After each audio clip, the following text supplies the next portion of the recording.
Come on, Annie. Let's go to the movies.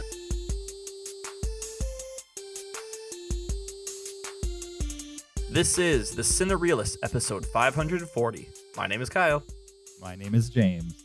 and we're here to talk about movies, movie lists, and movie obsession for the next hour or so. Hey, James.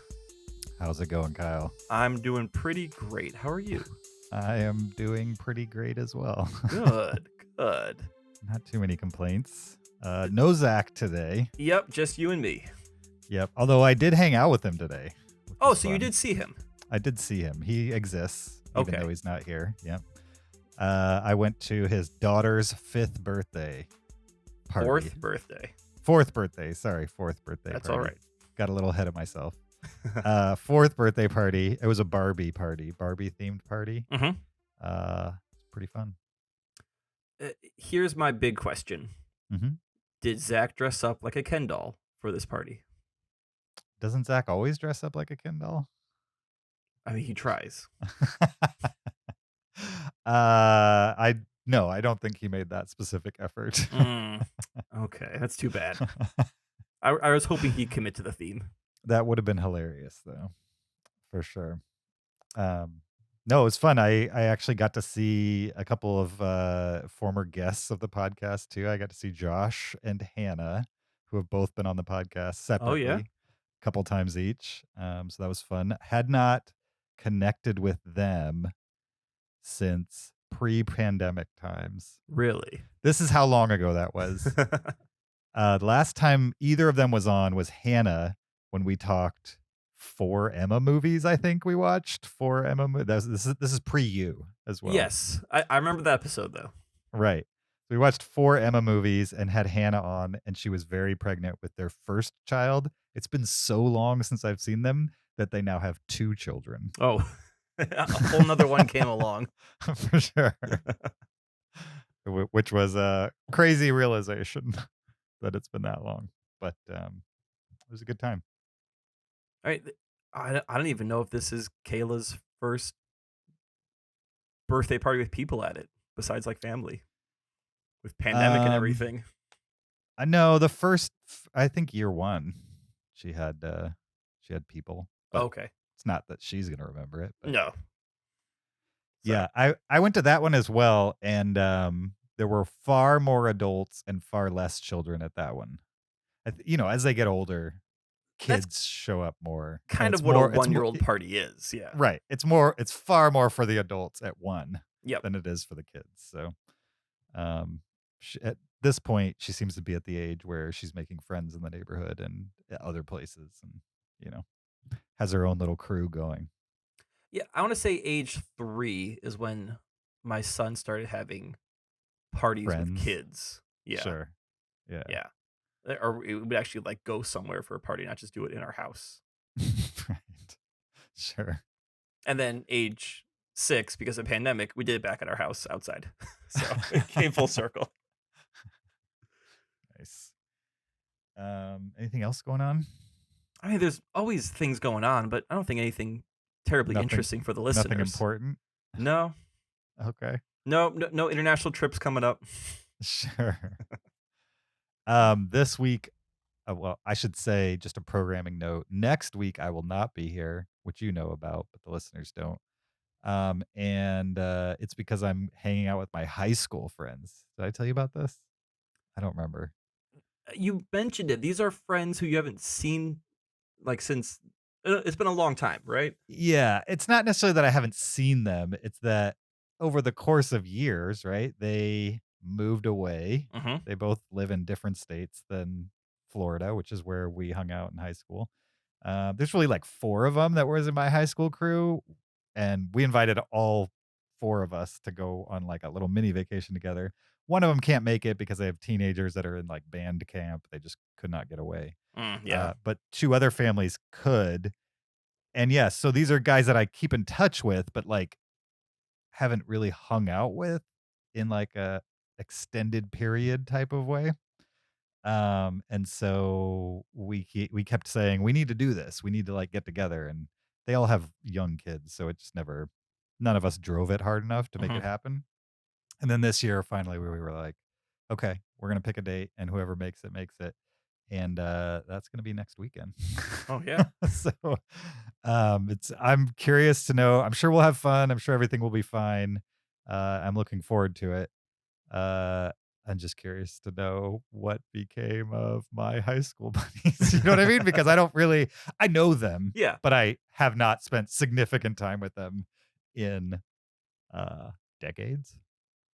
You know what I mean? hmm At Yeah. least over a decade type of thing. I'm sure you guys will kind of fall into old habits pretty quickly.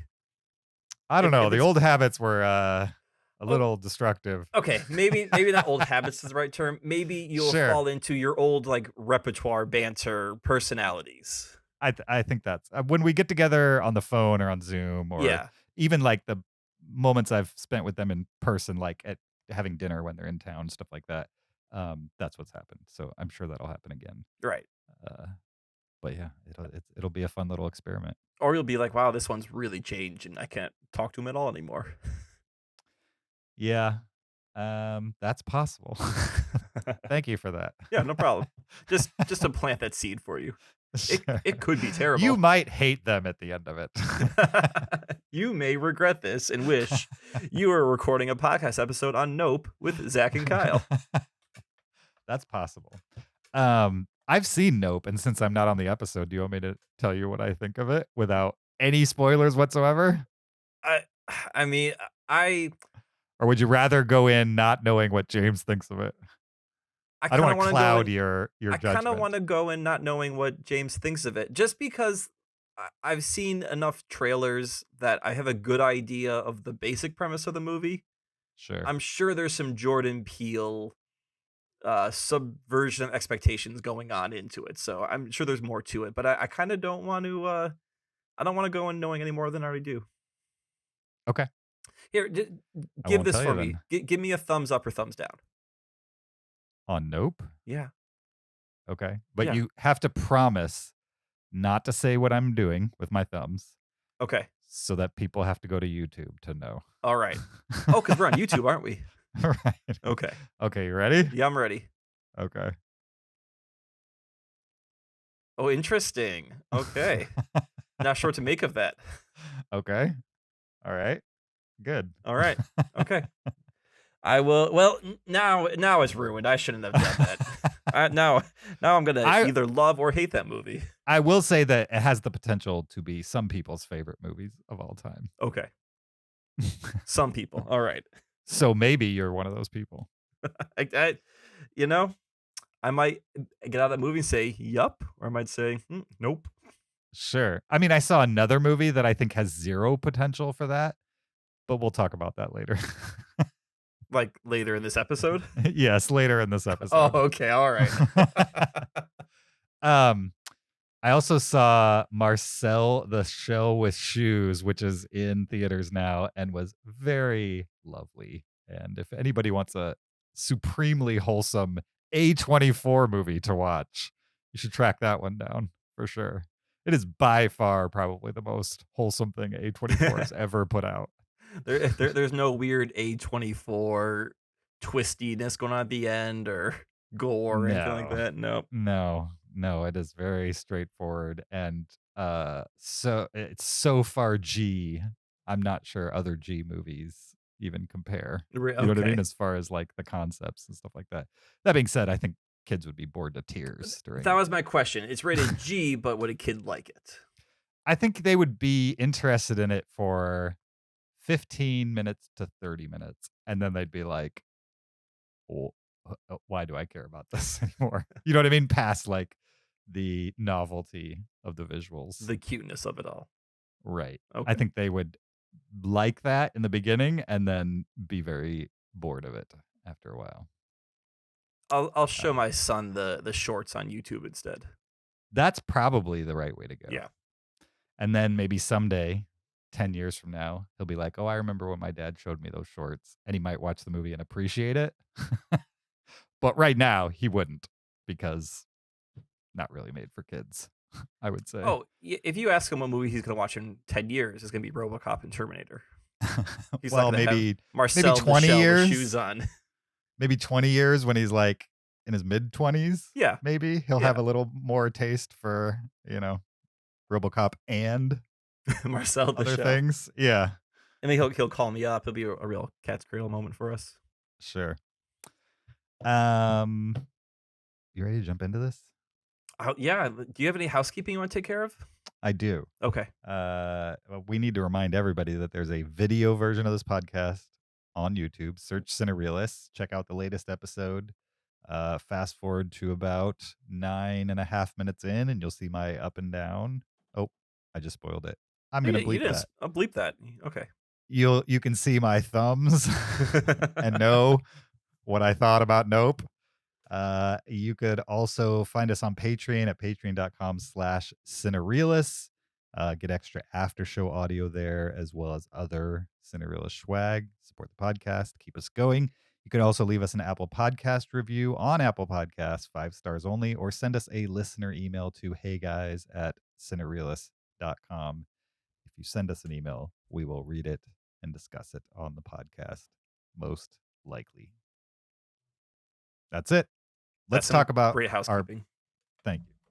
Let's talk about the main event film for this week. It is a Netflix original film titled The Gray Man.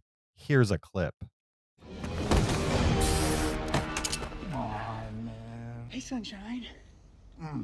You must be Lloyd. What gave it away? The white pants, the trash stash. It leans Lloyd. Where's the drive? Got it here somewhere. It's just hard to see. Is that it?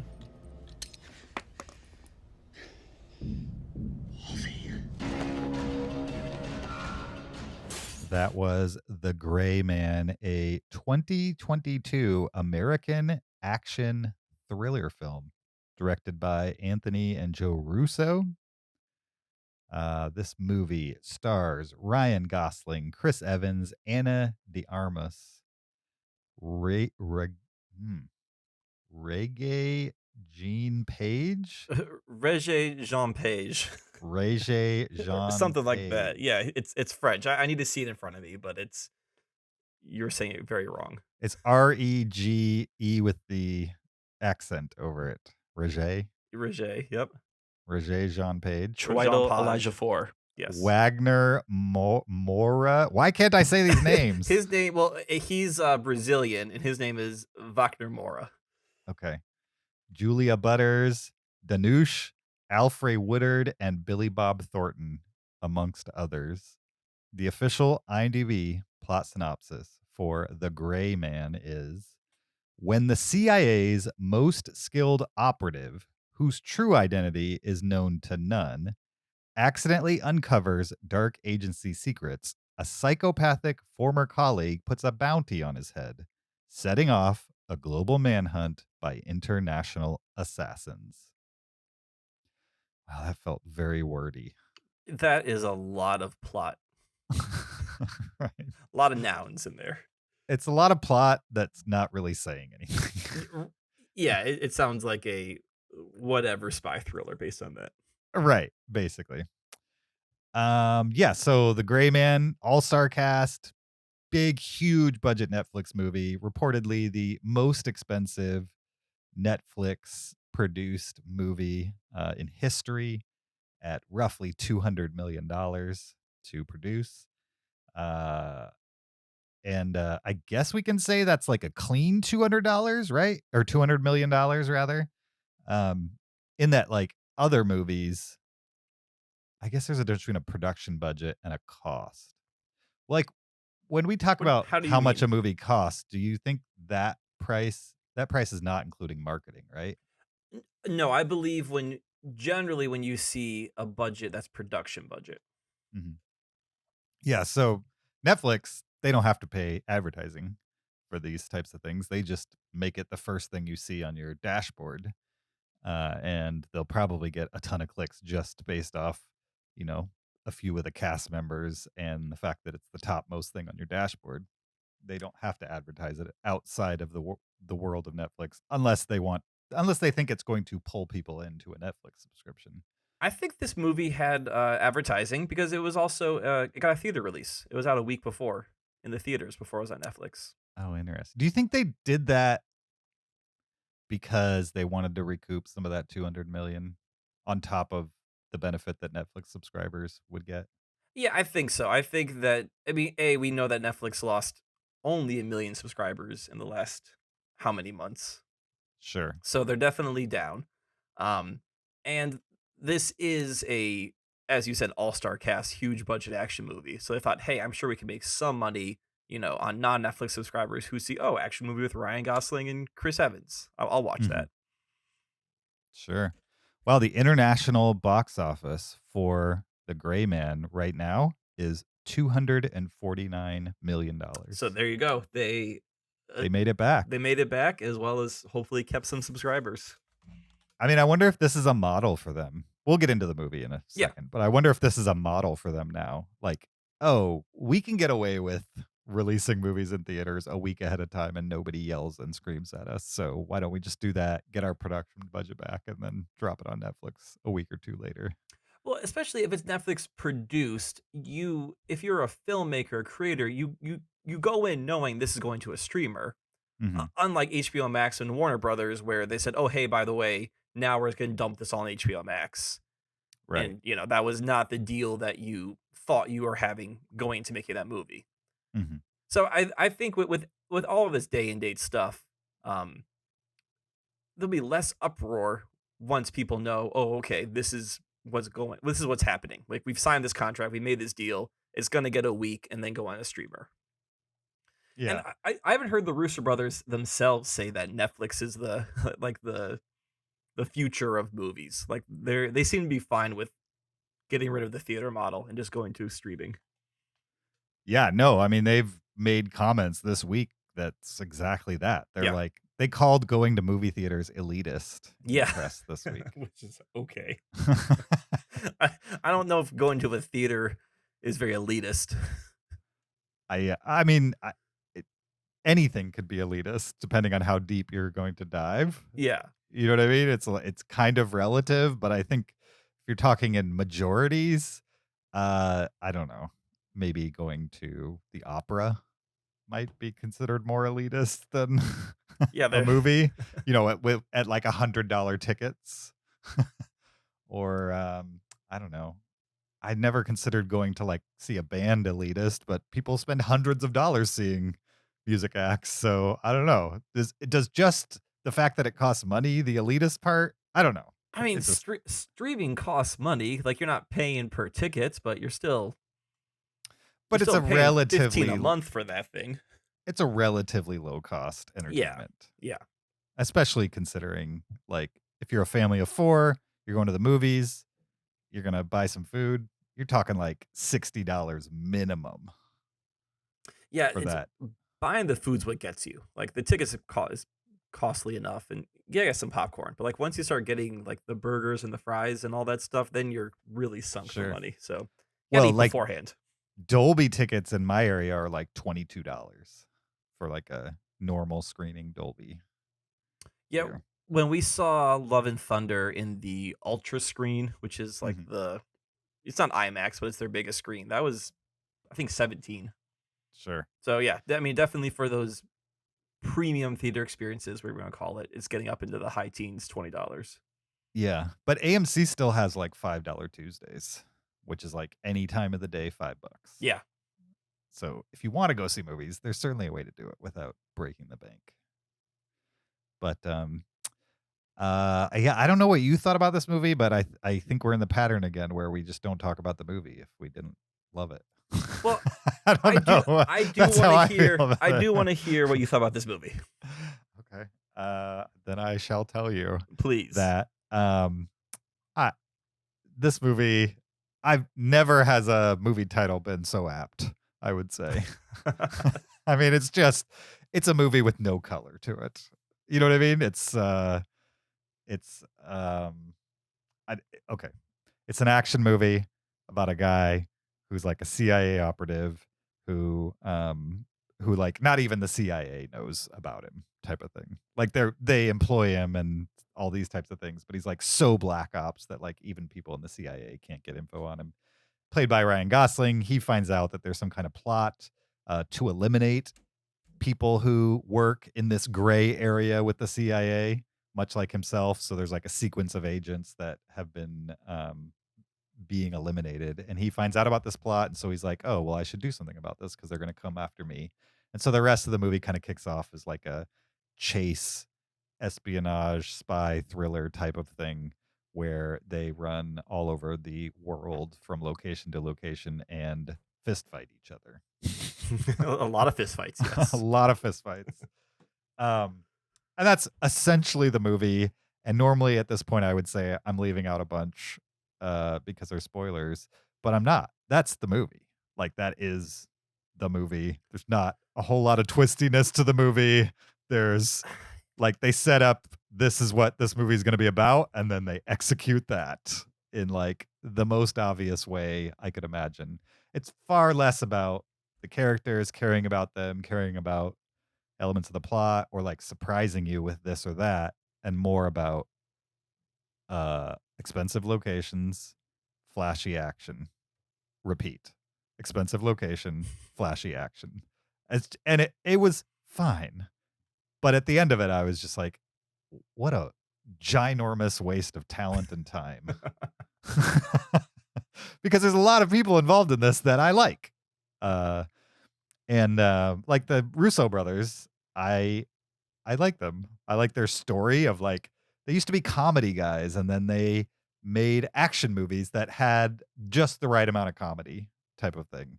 And the way they constructed television shows like The Office or Arrested Development, you could see like fingerprints of that in the Marvel movies that they made, right? And in the movies that they have directed since then, like 21 Bridges, I think had elements of that, but it went really dark and kind of noirish. And so I certainly enjoyed that more than I enjoyed The Gray Man. But I felt like they lost a little bit. And then in The Gray Man, they lose a lot of it. Like, I don't feel like solely action is their wheelhouse for sure, based on this. I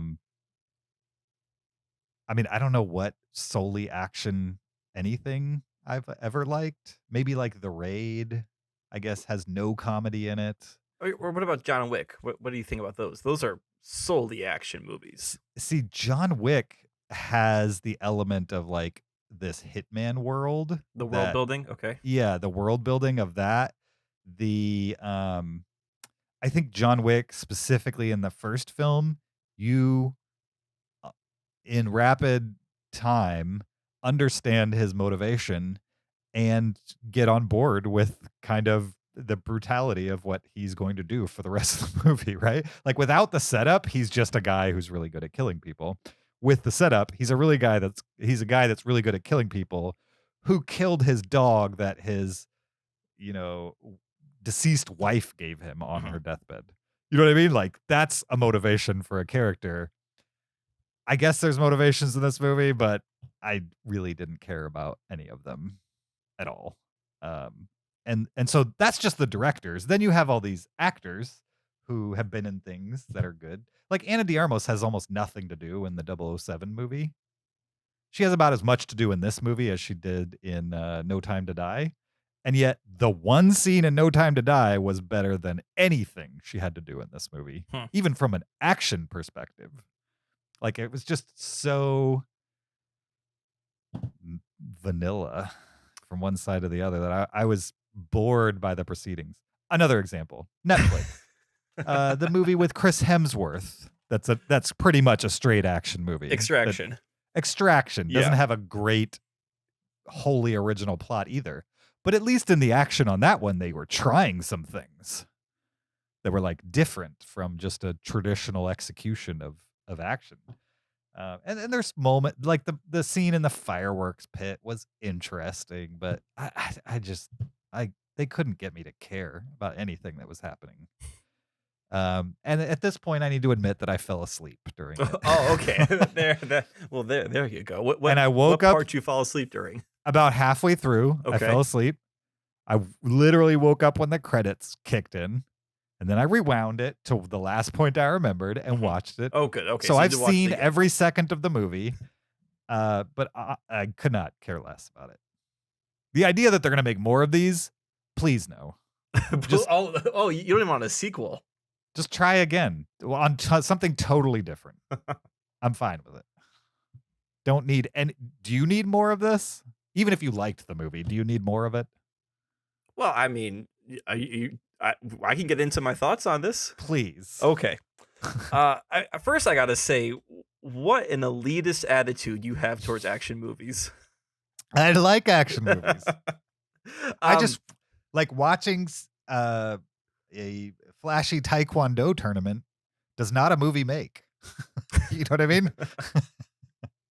I don't I even need know some. where to, I need. where to I start. need with to the know why Taekwondo. the players are fighting. You know what I mean? Yeah. And care Yeah. about why they're fighting.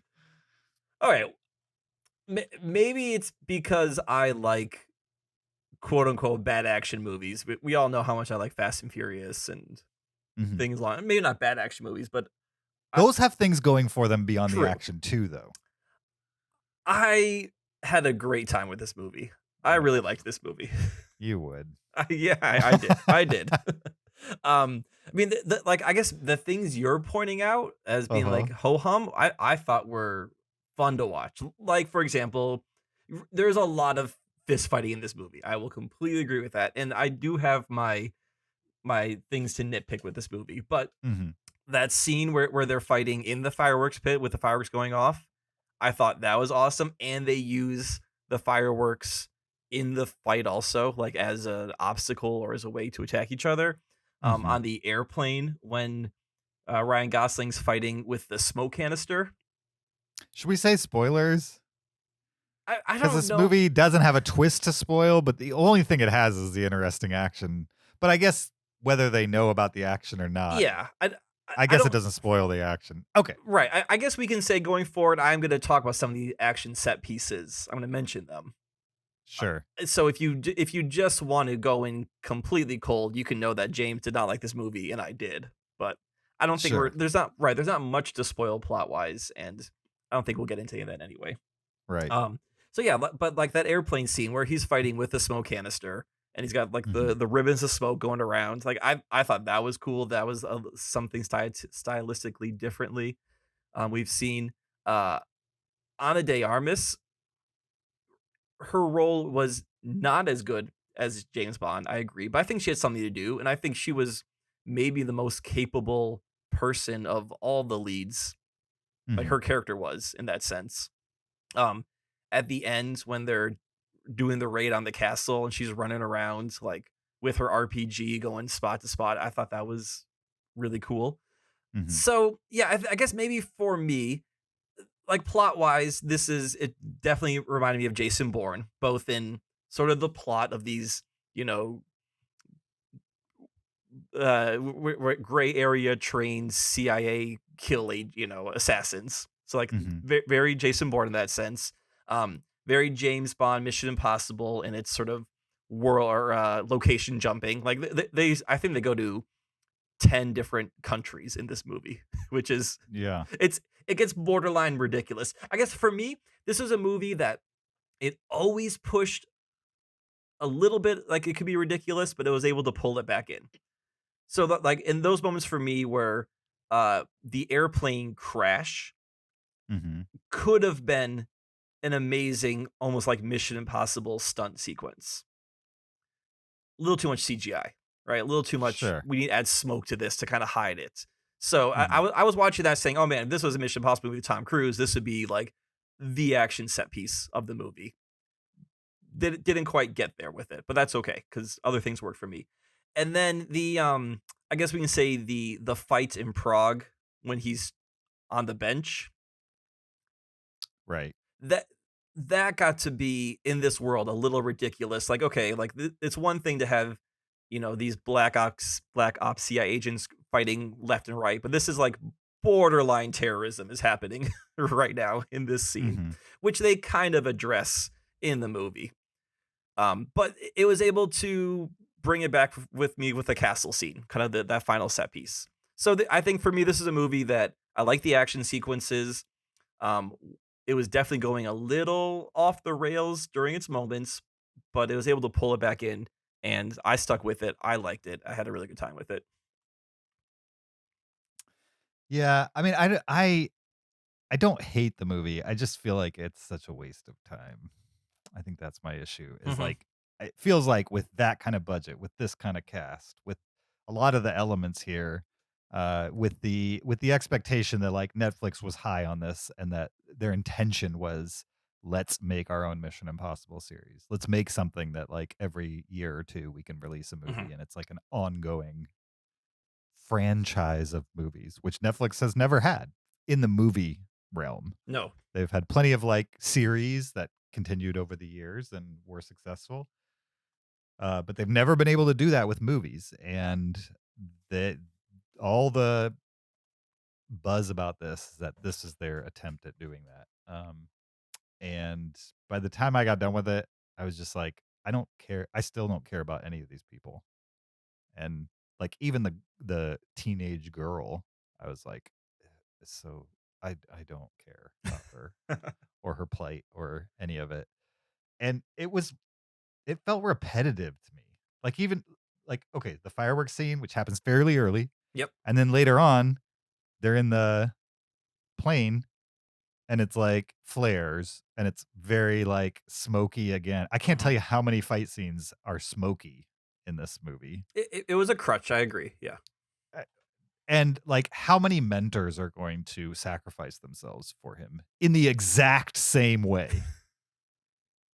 You know what I mean? Yeah. Literally multiples of mentors sacrifice themselves in a very specific way. And I was just like, you already did this in this movie.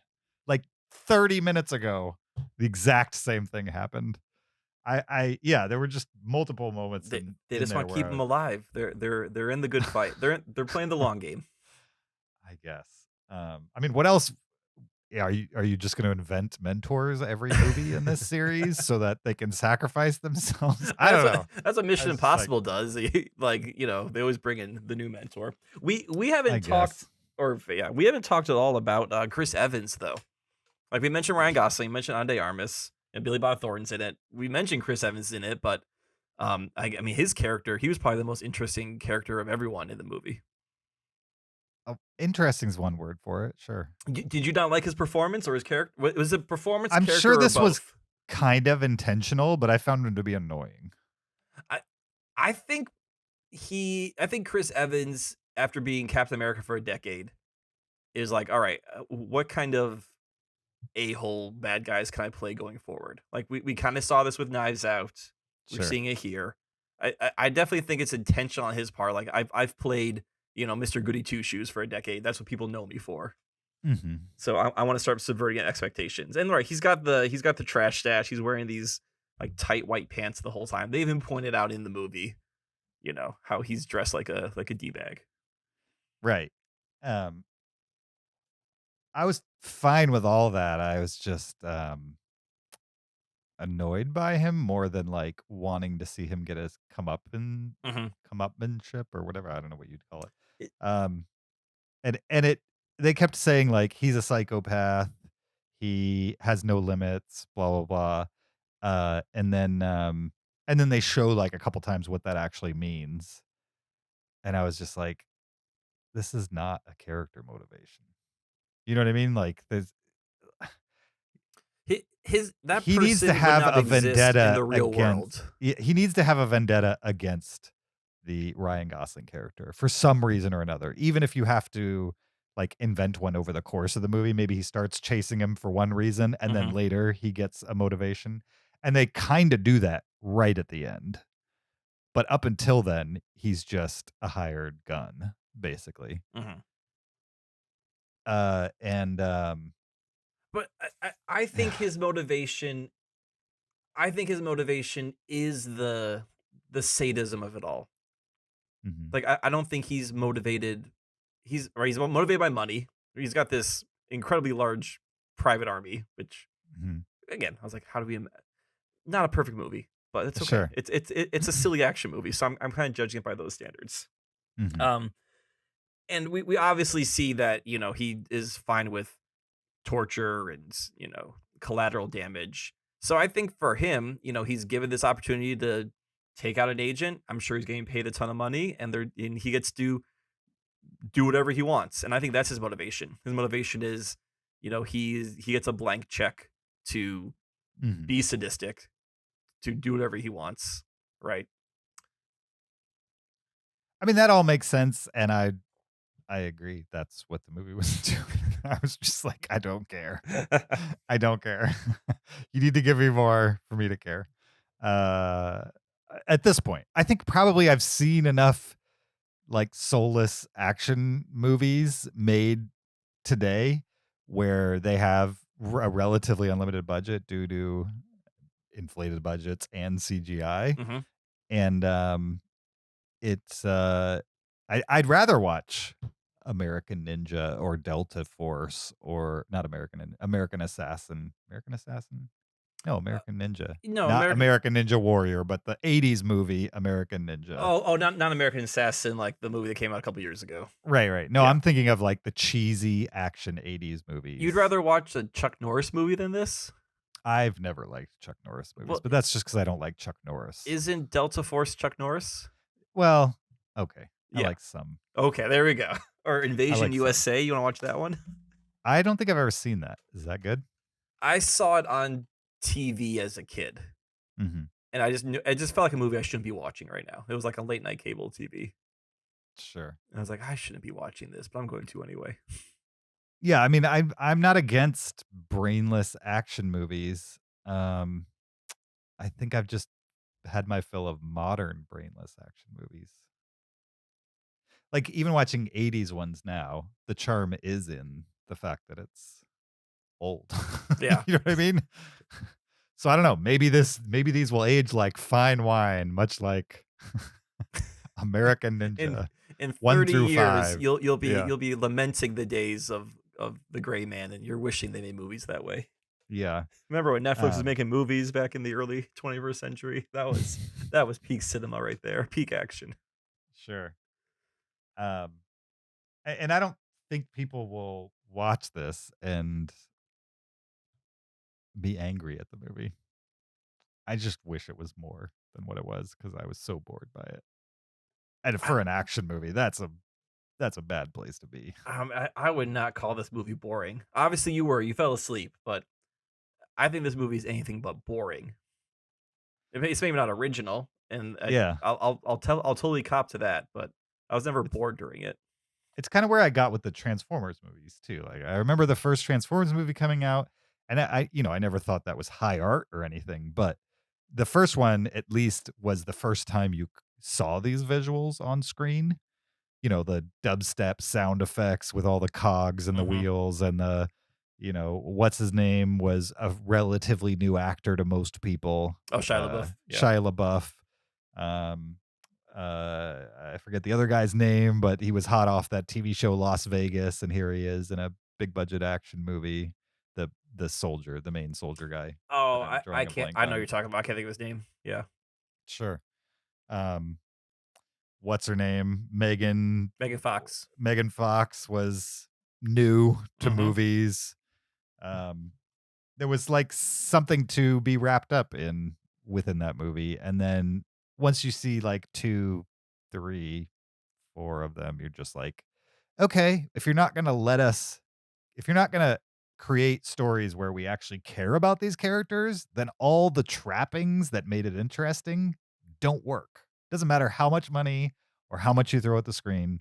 If you're not going to surround it with things that are going to make you care about the characters, then the audience is not going to be distracted by the shiny objects anymore. And I kind of felt like that's where the Gray Man landed for me. That there were lots of shiny objects. If that's what you're looking for, then have at it. I'm fine with people liking this, Mhm. but I think I'm over the shiny objects. I need shiny objects and something for me to ultimately care about it in the long run. And that's kind of the where I landed with this. When I was Yeah. done, I wasn't mad at it, but I did not care about it at all. And I'm definitely on board to see more of these. Mhm. Where they leave him and the story Like I guess for me this is like Jack Reacher, not I haven't seen the Tom Cruise ones. I've read a couple of the books. I've seen the TV show, and it's like okay, I mean this is based on a novel, like so we're getting these episodic movies where everyone is gonna be on this new little whatever Black Ops mission, and There's I'm a okay with Jack that. Reacher TV show. Oh, have you not seen it? Mm, Well, I obviously don't you know. haven't if you're asking me. So I mean, it's in this world, it's entirely possible there's a TV show, and I watched it, and I don't remember. oh, I liked the Jack Reacher TV show. They instead of casting Tom Cruise, who's 5'8" and probably weighs as much as I do, more or less, they cast Alan Rick Richards. Alan Rick. I can't think of his name. Not Alan Rickman. Alan Richardson or something like that, or Alex, whatever. Who's 6'5" and huge. He's built like John Cena or The Rock. And Jack Reacher's supposed to be this huge guy. Alan Richson. Alan Richardson, that's his name. Yes, who's been on other. You were very things. close. Okay. Sure. Yep. I was in the right. So yeah. So they got a good Jack Reacher. He's kind of this huge Hulk, kind of very dry person. Mhm. They also leaned into the violence of Jack Reacher. He's a guy who, when he attacks, it's explosively violent, and the TV show ran with that. Mhm.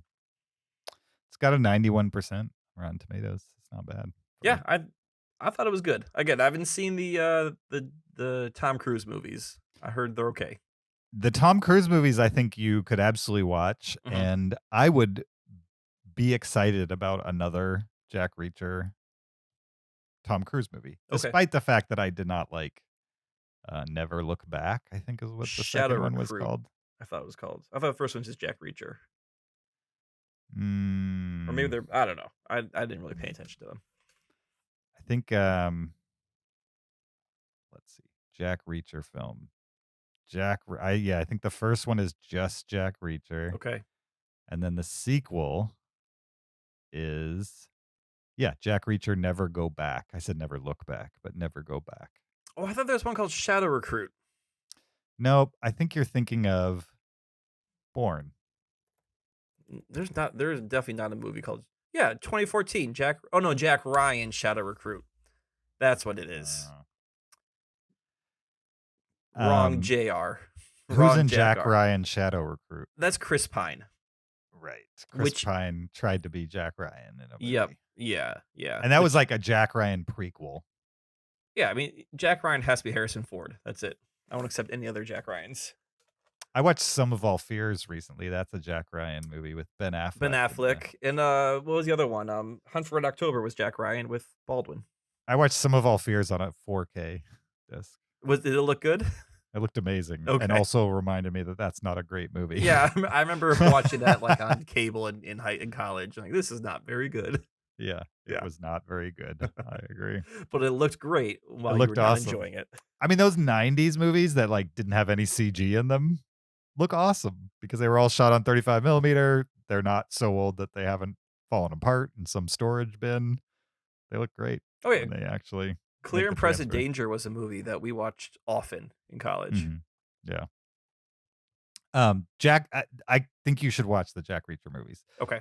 The only reason why I say I want more of those is because, again, it's Tom Cruise formula, but with a twist on Tom Cruise. Like, you've never seen him acting like he does in this movie because he's always kind of like the stand-up guy who does everything perfect in most movies. And in this one, his methods are different than what they are in Mission Impossible and all the other movies that he's in. Yeah. And I think they're like rated R, which is rare for Tom Cruise. Oh, really? Yeah. Oh, so maybe they do lean, because Jack Reacher is a let's see. I want to say he's like, what do you want to call it? A not chaotic good. Yeah, a chaotic good character where he's going to do bad things for the greater good. I'm a liar. It's PG-13. Okay. All right. I was hoping to get a rated R Tom Cruise action movie. Both of them are PG-13. Oh, okay. It feels far more violent than Mission Impossible movies. Can we also address the fact that The Gray Man was PG-13? Was it? And it was. I kind of wished they just leaned into it and went R, because it had like R level of violence, but there was no blood, or a few times they cut away from things, like things we've seen in Syriana, which if they had shown would make it an R-rated movie. And I don't know why. I mean, I know why they didn't go R because you can sell more tickets, but Mhm. this movie I think would have been fine if they just went R, add more blood to it. It was borderline. I would say this is a hard PG-13. Yeah. I also like back to the Gray Man. Didn't fully buy uh, Ryan Gosling as an action lead.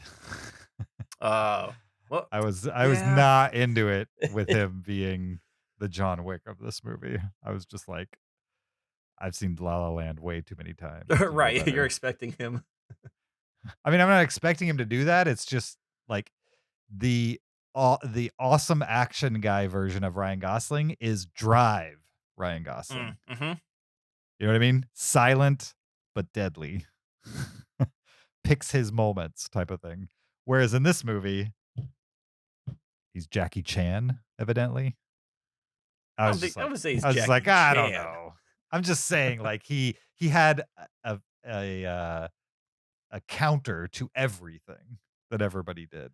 But so He's did the guy who can walk into a room and like 10 people take turns attacking him, and he's got the perfect move for every one of them for the most part. So Eventually, did, Chris Evans gets his goat a little bit, but like Matt Damon in the Bourne movies. right. But I bought it with Matt Damon, and the first Bourne movie has a hook, a much better hook than this movie. Yeah. does. No, and like I said before, this movie is heavily influenced by Bourne, Bond, Mission Impossible. Doesn't quite get there that those other movies did. Here's the difference between Bourne and this. In Bourne, you've got a guy that you've already seen on screen, and maybe you already love him on screen, right? Like Matt Damon as a person has done Good Will Hunting and a couple other things that maybe you're like, I know who this guy is. He's Okay. the dramatic guy with Ben Affleck type of thing. And meanwhile, Ben Affleck is off making Armageddon and all this other Some of All fine. Fears. Some of All Fears, Yeah. stuff like that. He's trying to be the action guy, right? Right. And now all of a sudden, Matt Damon, who you assumed is not going to do that, is in an action movie, right? And so the task of the filmmaker is how do you get the audience to accept him as an action star? You put him in a story where he doesn't even know he's an action star. He's just the same doughy white guy you've seen on screen. He doesn't even know that he has this past where he's like mega trained to kill somebody with a ballpoint pen. And so when that actually happens in the movie, even though it's an action movie, you expect something's going to happen at some point.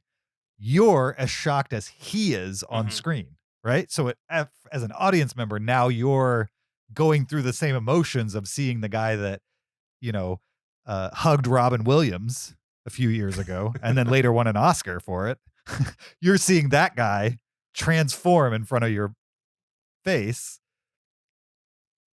And you don't get that with Ryan Gosling in this movie. He's just Mr. Badass from frame one. And I'm not saying that this movie has to do those things. It just didn't work for me to like immediately accept him as the guy who's always been like this. No, he's the guy that can be like this. He's a guy that was in Blade Runner 2049 and he was awesome in that, in the ways that Ryan Gosling is awesome in things. He's not awesome in things where he's just used to fist fight people over and over and over again. I don't know. Just, again, waste of time and talent for me and money. Because there could be much more to this than just what we got. Well, I'm looking forward to more. That's where I land on this one. Well, I mean, I'll watch more because I'm a sucker, but I don't have high hopes. I'm not sure I have high hopes for the Russo brothers anymore. Ever since they left Marvel. Well, yeah, you mentioned 21 Bridges. They're Marvel. Yeah. Yeah, I mean, I kind of feel like there's definitely like a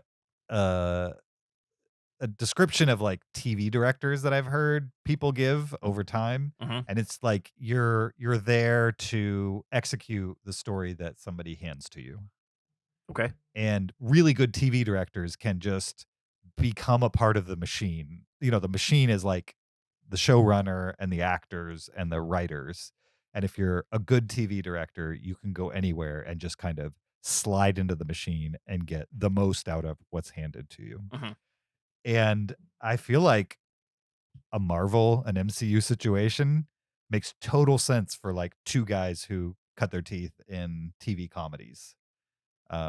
Because the Marvel machine, they're doing previs on movies before they even have directors for them because they have to keep up with the pace of release.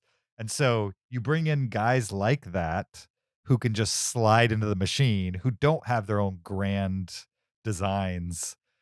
Like you leave the grand designs for like the Black Panthers of the world or the Shang-Chi's or Mhm. whatever. And Avengers movies, nobody needs to have a grand design. You just Because need it's to already been planned bring, out. Yeah. yeah, you just need competent people to come in here and execute these things.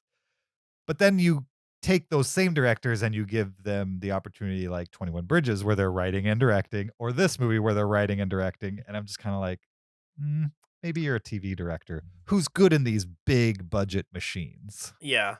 But aren't they adapting in this case though? Like this is not an original story. It's not. Yeah, this is based. Well- This is based on a huge book series. Interesting. Yeah. So I think that's one reason why Netflix is also promising more because they own the rights to the series now. I'm curious to know if the book reads like this movie, where it's just chapter after chapter of fistfights.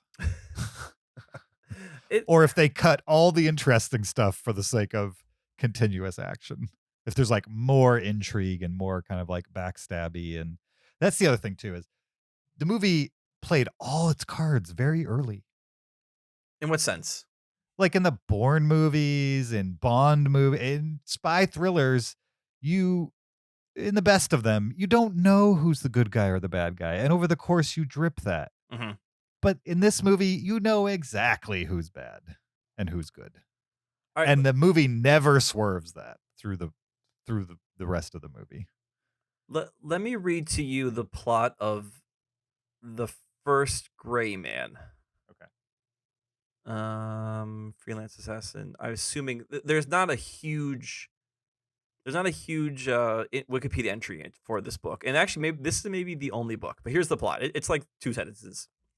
The novel follows Gentry on a mission across Europe to rescue his handler, Sir Donald Fitzroy, and his family in Normandy, France, from Lloyd, a member of a gigantic French corporation and former CIA officer who wants Gentry terminated in order to shepherd in a $1 billion deal for oil interests in Nigeria, where its president, in turn, wants Gentry dead for the assassination of his brother.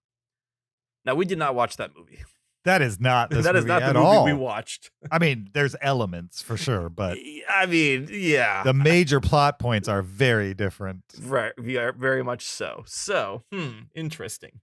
That's what I'm saying. Like, I feel like maybe they engineered all the the things that may have made the plot more interesting for the sake of like big action and like man v man type of motivation, which you get at the end. Yep. I don't know. I was This I hesitate to say disappointed because I didn't really have a high expectation or anything. Yeah. Because I never have high expectation for Netflix movies. And sometimes they surprise me, which is great. But yeah, so I wasn't disappointed, but I also feel like there's just so much left on the table when you look at the people behind it. I don't know. I did read that at one point this movie was going to be directed by Christopher McQuarrie with Charlize Theron starring. I'm like, I would have totally watched that movie. Sure. Yeah. I mean, I would have watched that too. Who directed Atomic Blonde? That's one of the John Wick guys. Okay. I think it's Leitch or something like that. Rob Leach, I think. Something like that. Or Christopher. Chris Leach. Yeah. All right. I know we'll never get a sequel to that, but I would watch it. To Atomic Blonde? Yeah, probably not, no.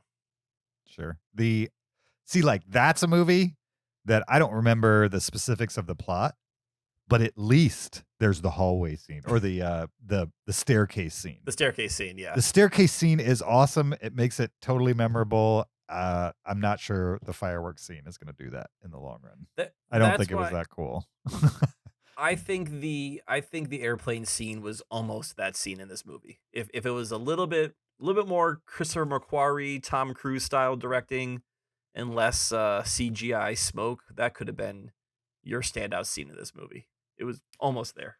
I don't know. In Atomic Blonde, it's the combination of the staircase leading to the inside of the apartment, leading to them just being absolutely exhausted and, equally injured. Like they basically finished that fight just completely wiped out, the two of them. As like, if you ever seen like UFC fights or something, right? Everyone's full of energy for the first minute, and then they're all gassed. I mean, that's the reason why they have breaks in boxing, so people can like get their breath back, so they're not just leaning on each other for the next 10 minutes. But like, cut to this movie and all the action scenes in this movie, there's just they didn't even. They may have tried to make it memorable, but it did not work on me. I will not remember this movie in the long run. Even the title is like, it's so boring. Well, that's not the movie's fault. Sure, maybe it's the book's fault. You can blame the books on that one, yeah. It's just so boring. All right. But I'm glad you liked it. I did like it. I'm glad I watched it. Who would you recommend it to as somebody who actually enjoyed it? I guess I would recommend it to, if you want, I think, what is a good action movie. Right? If you like... You think what else is a good action movie? Well, I don't think this is as good as your best action movies. I don't think this is as good as any Mission Impossible movie. This is better than some Mission Impossible movies. No. Oh, yeah. Mission Impossible 2 is better than this movie. No, hard disagree. Hard agree. This is better than some Fast and Furious movies. No. Fast and Furious movies are far more entertaining than this was. Even the bad ones are more entertaining than this was. Some of the, like, Fast and Furious, was that number 4? Like, that's just where they got the band back together? Yeah, but it's good. But it's bad CG. Like, it's cars racing in tunnels poorly. I'm not saying the action itself is better. I'm saying there's far more to chew on in that movie than... I mean, Fast and Furious are like soap operas. So yeah. I think this is better action than the first Fast and Furious. Well, that wasn't an action movie. What if the first Fast and Furious is not an action movie, then what is it? It's a drama. A cop drama? Yeah. That happens to have fast cars in it. It is not a drama. But it's nowhere near the action movie that it ended up being. Point Break an action movie? Or is that a drama? It's okay. They're action movies that, if you look at the total amount of time spent in action for Point Break or the first Fast movie, the amount of action in those is very small, like 5 to 10 minutes of real action. And then the rest is characters, playing on the chessboard type of thing, planning things out, making moves against each other. Maybe little bursts of action, but not long sequences of them until finales. This movie is the exact opposite of that.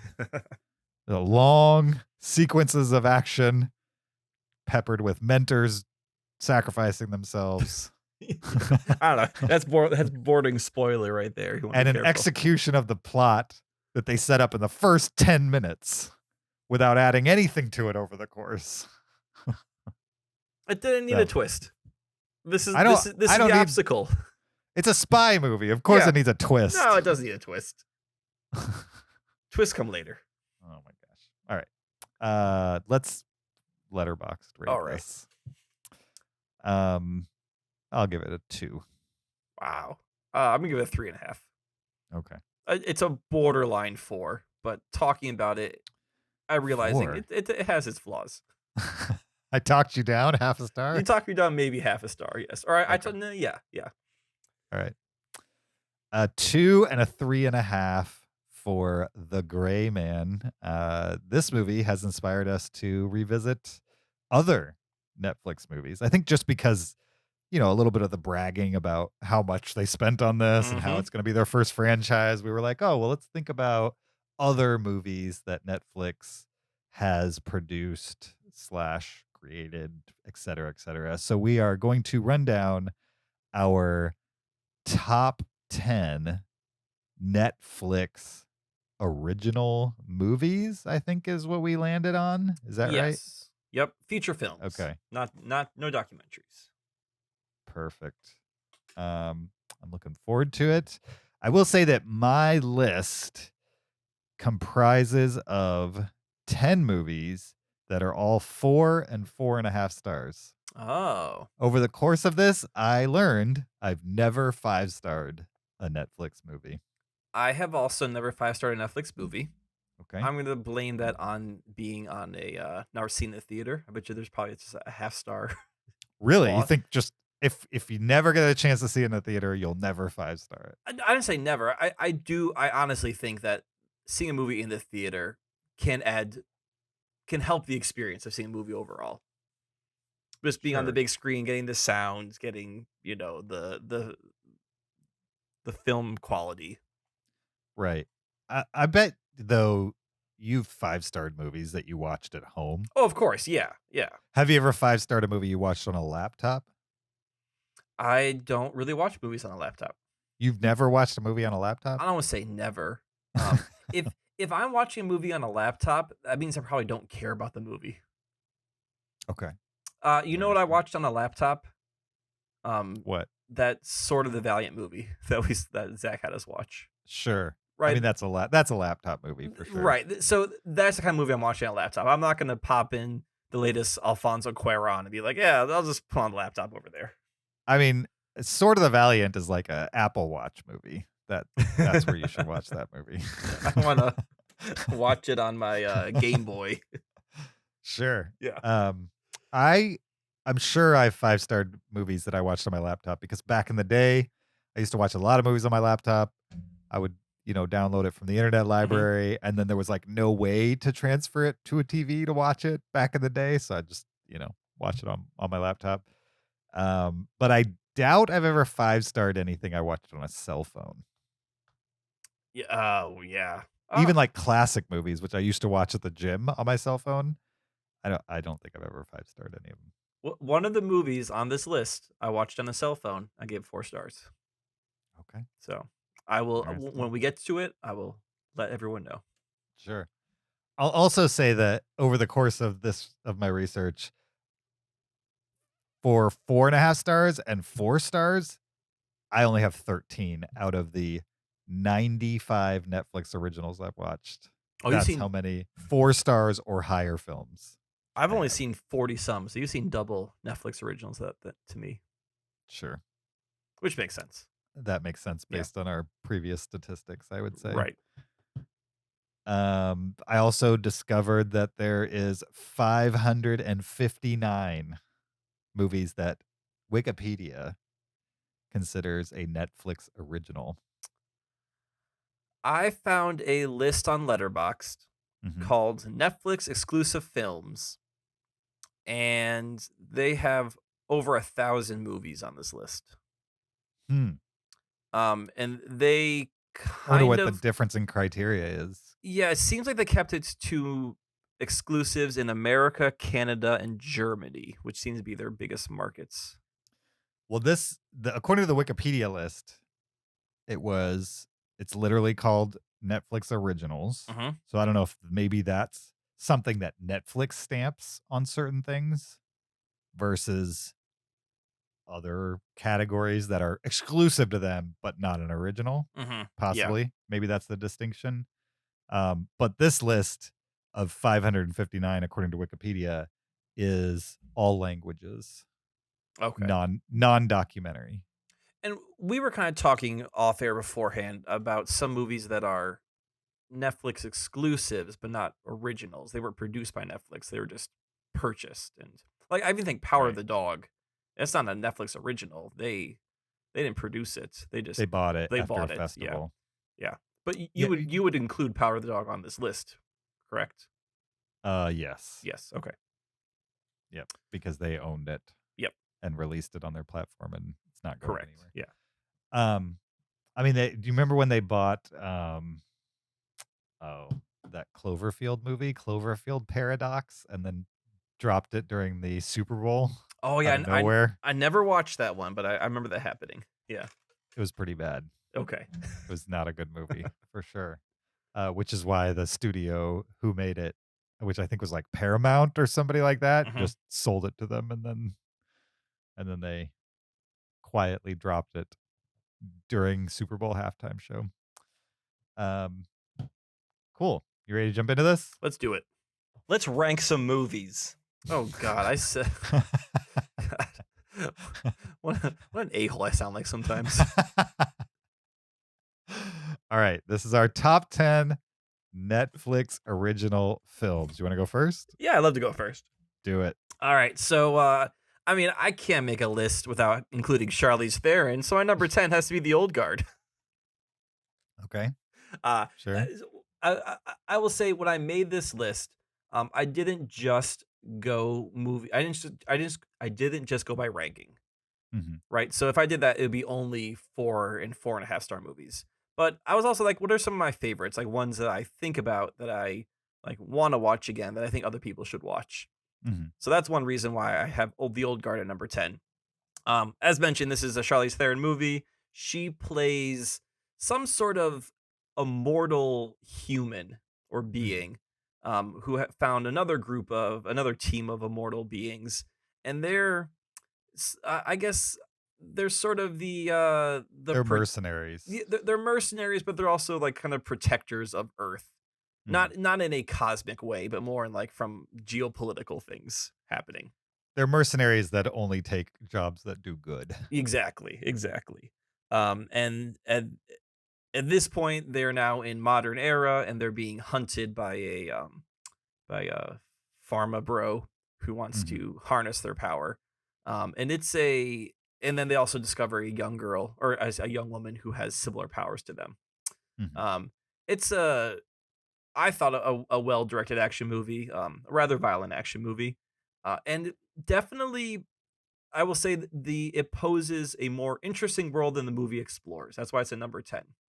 Um, they are making supposedly more of these, and I think the concept was super interesting. I thought the execution of this movie was good, but it left me wanting more, and I'm actually excited to see where they go with this world of these immortal mercenaries. Mhm. Yeah, I don't remember much about that movie, but I remember you and I talked about it for Yeah, sure when it came out. But I did remember that premise because it's actually interesting yeah. compared to The Gray Man. It's really interesting compared to The Gray Man. I will say The Gray Man is not going to make my top 10 Netflix movies, and I doubt it's going to make yours. Sure. My number 10 is a movie from 2019 titled Dolomite Is My Name, Oh yeah, which is a biographical movie, kind of a drama comedy about the making of Dolomite, which is a 1970s blaxploitation. Uh, I haven't seen the original. Is it a comedy or is it like a straight movie that plays like a comedy because it's goofy? It's the latter. It's a straight Okay. movie. Yeah, made by a guy who wants to be like a kung fu action star. Mhm, And just based on the filmmaking and the acting, the whole thing kind of is humorous mhm, because it's one of those movies where it's so bad, and I don't say it's so bad it's good, but the cheapness of it is what adds to its charm. mhm. Yeah, it's also kind of the comeback movie for Eddie Murphy, Hmm. who wasn't in movies much for several decades. I enjoyed seeing him in the movie. Wesley Snipes is another person that we hadn't seen in movies for a while. Here he is in this movie, playing a very different character than what we kind of last saw him in a pattern of playing. Yeah, And Keegan Michael Key's in it, Mike Epps, Craig Robinson. It's just kind of like a who's who from the past and today of people that you might want to see in a movie like this. The movie has like a good energy to it. I thought it was funny, not in like a straight comedy kind of way, but it picked its moments of absurdity, and it's less jokey and more like comedic situational type of things. And thought it was very well executed and made me care about something that really I had no basis for, no preconceived notion of what it was. Like, I know what Dolomite Is My Name roughly was, a Yeah. blaxploitation movie from the 70s, but I didn't know anything about the people that made it or the movie itself or any of those things. And by the time I was done with Dolomite Is My Name, I was like, I might watch that someday. You should watch Dolomite. It's 90 minutes maybe. Okay. And doesn't always make sense, but there are Mhm. definitely some moments where you can see Rudy Ray Moore, was that his name? You can see Mhm. his genius come through. Like, Sure. most of the time you're like, okay, I don't know why you're making movies, but then he has these moments where you're like, there's the entertainer hiding Sure. behind it all. Interesting. My number 10. All right.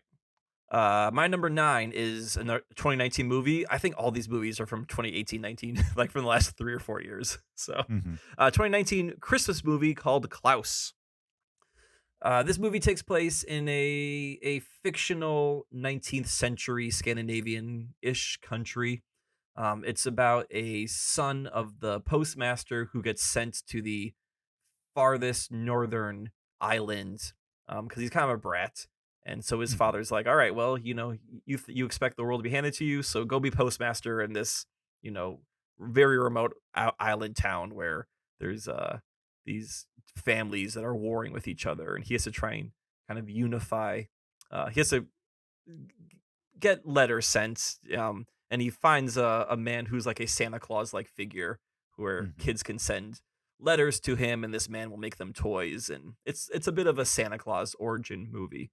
It's animated, but it also has this interesting rub to it, where in the town they're living in, there's these two families. It's like Hatfields McCoys, and they're constantly fighting each other. The fights remind me of kid-friendly fights from what's that Leonardo DiCaprio movie with Daniel Day-Lewis? Gangs in New York. Gangs of New York. Yeah, Sure. imagine Gangs in New York, but for kids. And that's probably the best way Hmm. to describe these two families. Sure. I never thought of it put that way, but I guess that makes sense. Yeah. I like that movie as well. Didn't make my list, but only because I gave it 3.5, so it didn't quite get there. My number 9 is a movie from 2020 titled His House, which is great. I think I've talked about it on this podcast, probably in a top 10 last 10, and I enjoyed it back then. Still have positive thoughts about it now. It's a horror movie, in the vein of your Get Outs of the world, Mhm. or what's that other movie that Antebellum that a lot of people don't like that I liked. Oh yeah. So it has a little bit of like a racial commentary on top of it. It's about this couple from somewhere in Africa. I forget exactly where. South Sudan. And they uh, are refugees in an English town, like out in the outskirts somewhere in the UK. And they're placed by the government in this house, and they're supposed to wait there until they can get the right kind of papers so that they can go to work and like exist in that society. And so they're waiting in this house, and they're very poor because they are making no money. They're just getting what the government gives them, and it's like barely enough to survive. But they at least escaped their situation. But they left a lot behind in order to do that, as far as family and Mhm. legacy and those types of things. So, where the horror comes in is the house itself is haunted, and I'm using air quotes for those that are not watching on YouTube, uh, because is it haunted or is something else going on type of thing? And their things are happening in the house. It's freaking them out. They can't leave the house until they get these papers. Like, they can leave the house to go get groceries and things like that, but they're pretty well housebound. Like, you're not allowed to just mingle with the rest of society. Only your necessities are you allowed to leave for. until they figure out your papers, basically. And so they come to learn that like other refugees from other, not necessarily South Sudan, but like this house is regularly used to cycle people through this process. And so is the haunting related to those prior people? Is it not? Are they just going crazy, like stir crazy because of the trauma of leaving their prior living situation? It just has a lot going on mixed in with some of the horror tropes that some of the concepts are, playing with. Kind of reminds me of that movie we watched where the house uh was like a euphemism for like cancer eating somebody or something like No, that. for dementia. Yeah, that's I what it know. I was. can't think of what it's called. I know what you're talking about. It's similar to that in that like in that movie the house itself was the problem. In this situation it's like the spirits within the house Yeah. are the issue at hand. Um and yeah, I just really enjoyed what this movie was selling, and if you're into movies like Get Out or possibly Antebellum, that type of thing, then this will probably be up your alley because I enjoyed it. My number 9. Nice. My number 9 is a 2020 movie called I Care a Lot. This is starring Rosamund Pike, and she plays a woman who acts as a court-appointed legal guardian for the elderly. And she does this to defraud these people. She gets herself appointed on rich older people and then uses it to steal money from them, defraud them, and to maintain her own lifestyle. And she targets Diane Wiest, who's in a retirement home, starts defrauding her. But soon her mob associated son, Peter Dinklage, comes after Rosamund Pike because he realizes what's going on. And it's a bit of a cat and mouse game between these two of equally terrible people. No one in this movie is really a good person. So if you don't mind watching terrible people be terrible to each other, it's definitely a movie for you. However, it's like Rosamund Pike, her acting is great in it. Peter Dinklage is really good as this pretty evil mob level guy. And the whole movie has kind of this 80s stylistic look to it. There's lots of neon. A lot of it takes place at night. The music is, if I remember correctly, is kind of like a synth track. It just felt like they took a rather normal plot, but then just giving it sort of this 80s look to it. It doesn't take place in the 80s. It definitely takes place in modern era, but just the filmmaking style elevated a bit for me, as well as the great acting in it. Yeah, Rosamund Pike in that movie is awesome. Yeah, she's pretty great. She's great. Have you seen yet Gone Girl? Oh yeah, I've seen Gone Girl. Okay. Oh yeah, I like Gone Girl a lot. Ever since Gone Girl, Rosamund Pike, my jam. My number 8 is from 2022, movie I watched recently. I don't remember if we talked about it on the last 10 top 10, but I watched Hustlers. Hustlers? No. Not the Jennifer Lopez movie. Not the Jennifer Lopez Okay. movie. Hustle. Not familiar with Hustle. I linked the wrong movie. Okay. In my notes. The movie is titled Hustle. All right. It's a sports drama starring Adam Sandler. Another movie you may have seen on your dashboard. The basketball one. The basketball. Yeah, okay. Haven't seen it, but I know about it. Sure. If you like dramatic Adam Sandler, this is a good version of that Adam Sandler for sure. Like he's in movies like Uncut Gems or the PTA movie that I'm drawing a blank on. The one where he's a piano salesman or something like that. Oh, Punch Drunk Love. Punch Drunk Love. Is he a piano salesman in that movie? That's a Zach question.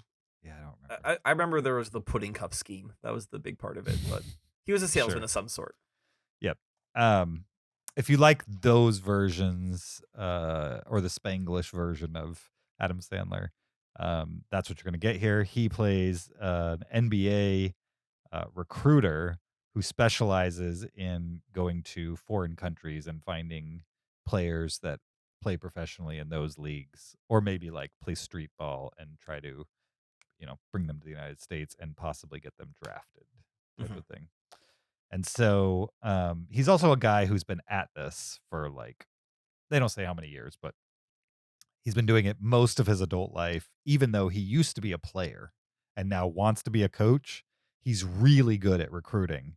And so that's where the money is. He's got this big family to support and has never been able to kind of make the move out of recruiting and into actual coaching type of thing.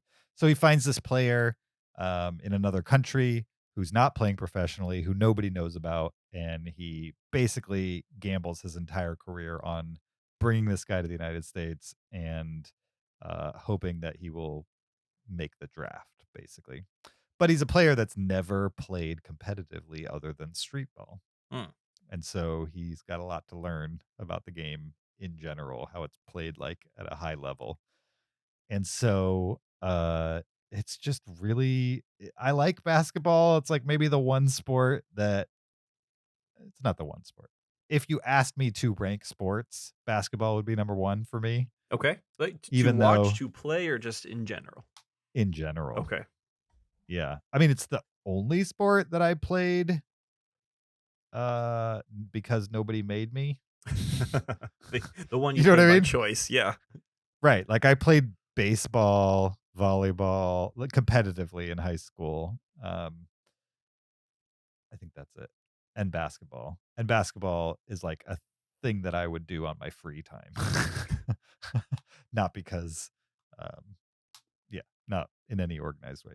Anyway, on top of that, I think it's fun to watch live in like a professional setting. I like the drama behind it. I know there's great drama in football and other sports too, but I don't care. Whereas with basketball, I borderline, if I care about sports at all, it's basketball. Mhm. Anyway, in this movie, I like seeing kind of the machinations of behind the teams and like how they think and how they recruit and those things. I have no idea if this is accurate to those things, but it feels It felt like, genuine. yeah. Yeah, feels genuinely how it might work. And I also really enjoy Adam Sandler not being squeaky voice weirdo comedy guy. Like I think his sweet spot for me is this type of movie or Uncut Gems Mhm. or some of the other ones I've described previously. And so this one is probably the most accessible of all of those. I really liked it, and I liked his co-star too. Who's the My number co-star? 8.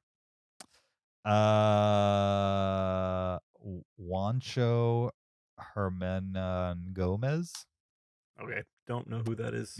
I've never seen him in anything other than this. He's a really tall guy who plays the basketball player. He might be an amateur, actor who's Yeah. never been in anything else for all I know. I guess I could click his name and find out. Oh, he is actually a Spanish professional basketball player Oh, who played one season for the Utah Jazz. okay. So he did play professionally once. Right. So as far as an actor goes, I think this is his only thing he's ever been in, and he Hmm. was good in it. All right. He was totally believable as his character. As a basketball player. Yeah, but he actually has to show emotion in the movie. Yeah, right. He's not just playing Stuff like that. basketball. He has to act and Yeah, be he a wasn't person. Shaq in Blue Chips. You know what I mean? Like, Yeah. he actually had a character in this movie. So, my number 8. All right. I like it. My number 8 is the movie that I watched on an airplane on my phone. And this is Okay. Bad Trip from 2021. This Sure. movie is starring Eric Andre, Little Rel Howery, and Tiffany Haddish. Eric Andre and Little Rel Howery play two friends who go on a road trip where Eric Andre's character decides he wants to profess his love to a girl he had a crush on in high school. He sees her at some point and says, "This is my moment," and you tell her how I feel. And then Tiffany Haddish plays, I believe, their cousin, because they borrow the car from her or maybe steal the car from her. I can't remember exactly why. She's basically following them and pursuing them and is pretty pissed. Now, this movie, however, is a hidden camera prank movie. That's the rub to it. So like plot wise, that's a pretty simple plot. But what makes it very funny is these three actors set up all these hidden camera moments where they are like interacting with people in a diner, in a restaurant, on the street, and something ludicrous and hilarious happens during that scene, and you're getting genuine reactions of these people to what they think is something that's actually happening. They don't realize obviously that it's a prank movie that they're on. Um, and there's never really a moment. It's not like in the movie, then they then say, "Oh, look, you're on this prank movie." Like they kind of tie all these moments into the story, like this is a part of the movie. Mhm. And they're just hilarious. Like what Eric Andre thinks up as these set pieces are so funny, and he does such a great job of getting the right people on camera. I'm assuming he did these multiple times to get the right reactions, with different people. Um, that it's like it's just one of the funniest movies I've seen in a while, Hmm. or in the last couple of years. Like I'll give a small example of one. There's one scene where I think he's in a diner, like on this road trip, and he's talking to people in diner. He's kind of telling them, "Oh yeah, we're driving to see, I'm gonna meet my girl, this girl. I'm gonna meet her. We got this car, blah blah blah." He kind of like tells everyone in the diner all the information they need, but tells them casually. And that Mhm. moment's not very funny. And then he leaves, and like, half hour later, Tiffany Haddish's character comes in looking for them and is, asking all these people these questions. Like, hey, have you seen this guy? Have you seen this car? And you kind of see some people like, you know, kind of clam up and say, "Oh, I didn't see anything." Other people are like snitching right away. Like, "Oh yeah, he went that way." And that's just one of the small moments that's funny. And then there's some big moments, which I don't want to spoil, which were hilarious. So Mhm. yeah, I would, I think we've talked about this before. This is what the Impractical Jokers movie probably should have been. Sure. Like, let's make a hidden Yeah. camera movie. This is a hidden camera movie. Right. Yeah, the Impractical Jokers, like, they tried to script way too much. Did not Mhm. work for sure. And like, I think the problem with the Impractical Jokers movie was that Impractical Jokers is not good. It's fun to watch. It's comfort food, but like, it just doesn't work. It doesn't get big enough for the big screen. You know what I mean? And Impractical Jokers, you enjoy in 5-minute bites. Like each sketch, Right. like whether it's working or not, in 5 minutes you moved on from it. Right. For sure. And like, I don't think they figured out how to scale it. It was Mhm. like bad. It was like the worst sequences of a TV episode that they put a story wrapper Oh, around. bummer. Yeah. Whereas like shows like Jackass took what they did on TV and like ratcheted it up Mhm. for movie screens. So like if you watch the stunts in the movies versus the stunts on the TV show, there is a difference in extremity type Oh of yeah. thing. And same for Um, Bad Trip. It's not just mhm, Eric Andre making people uncomfortable and watching them squirm. Like they right. do big things Mhm, to get big reactions out of people. right. Yep. I agree. Another one I like. Didn't make my list, but I enjoy it.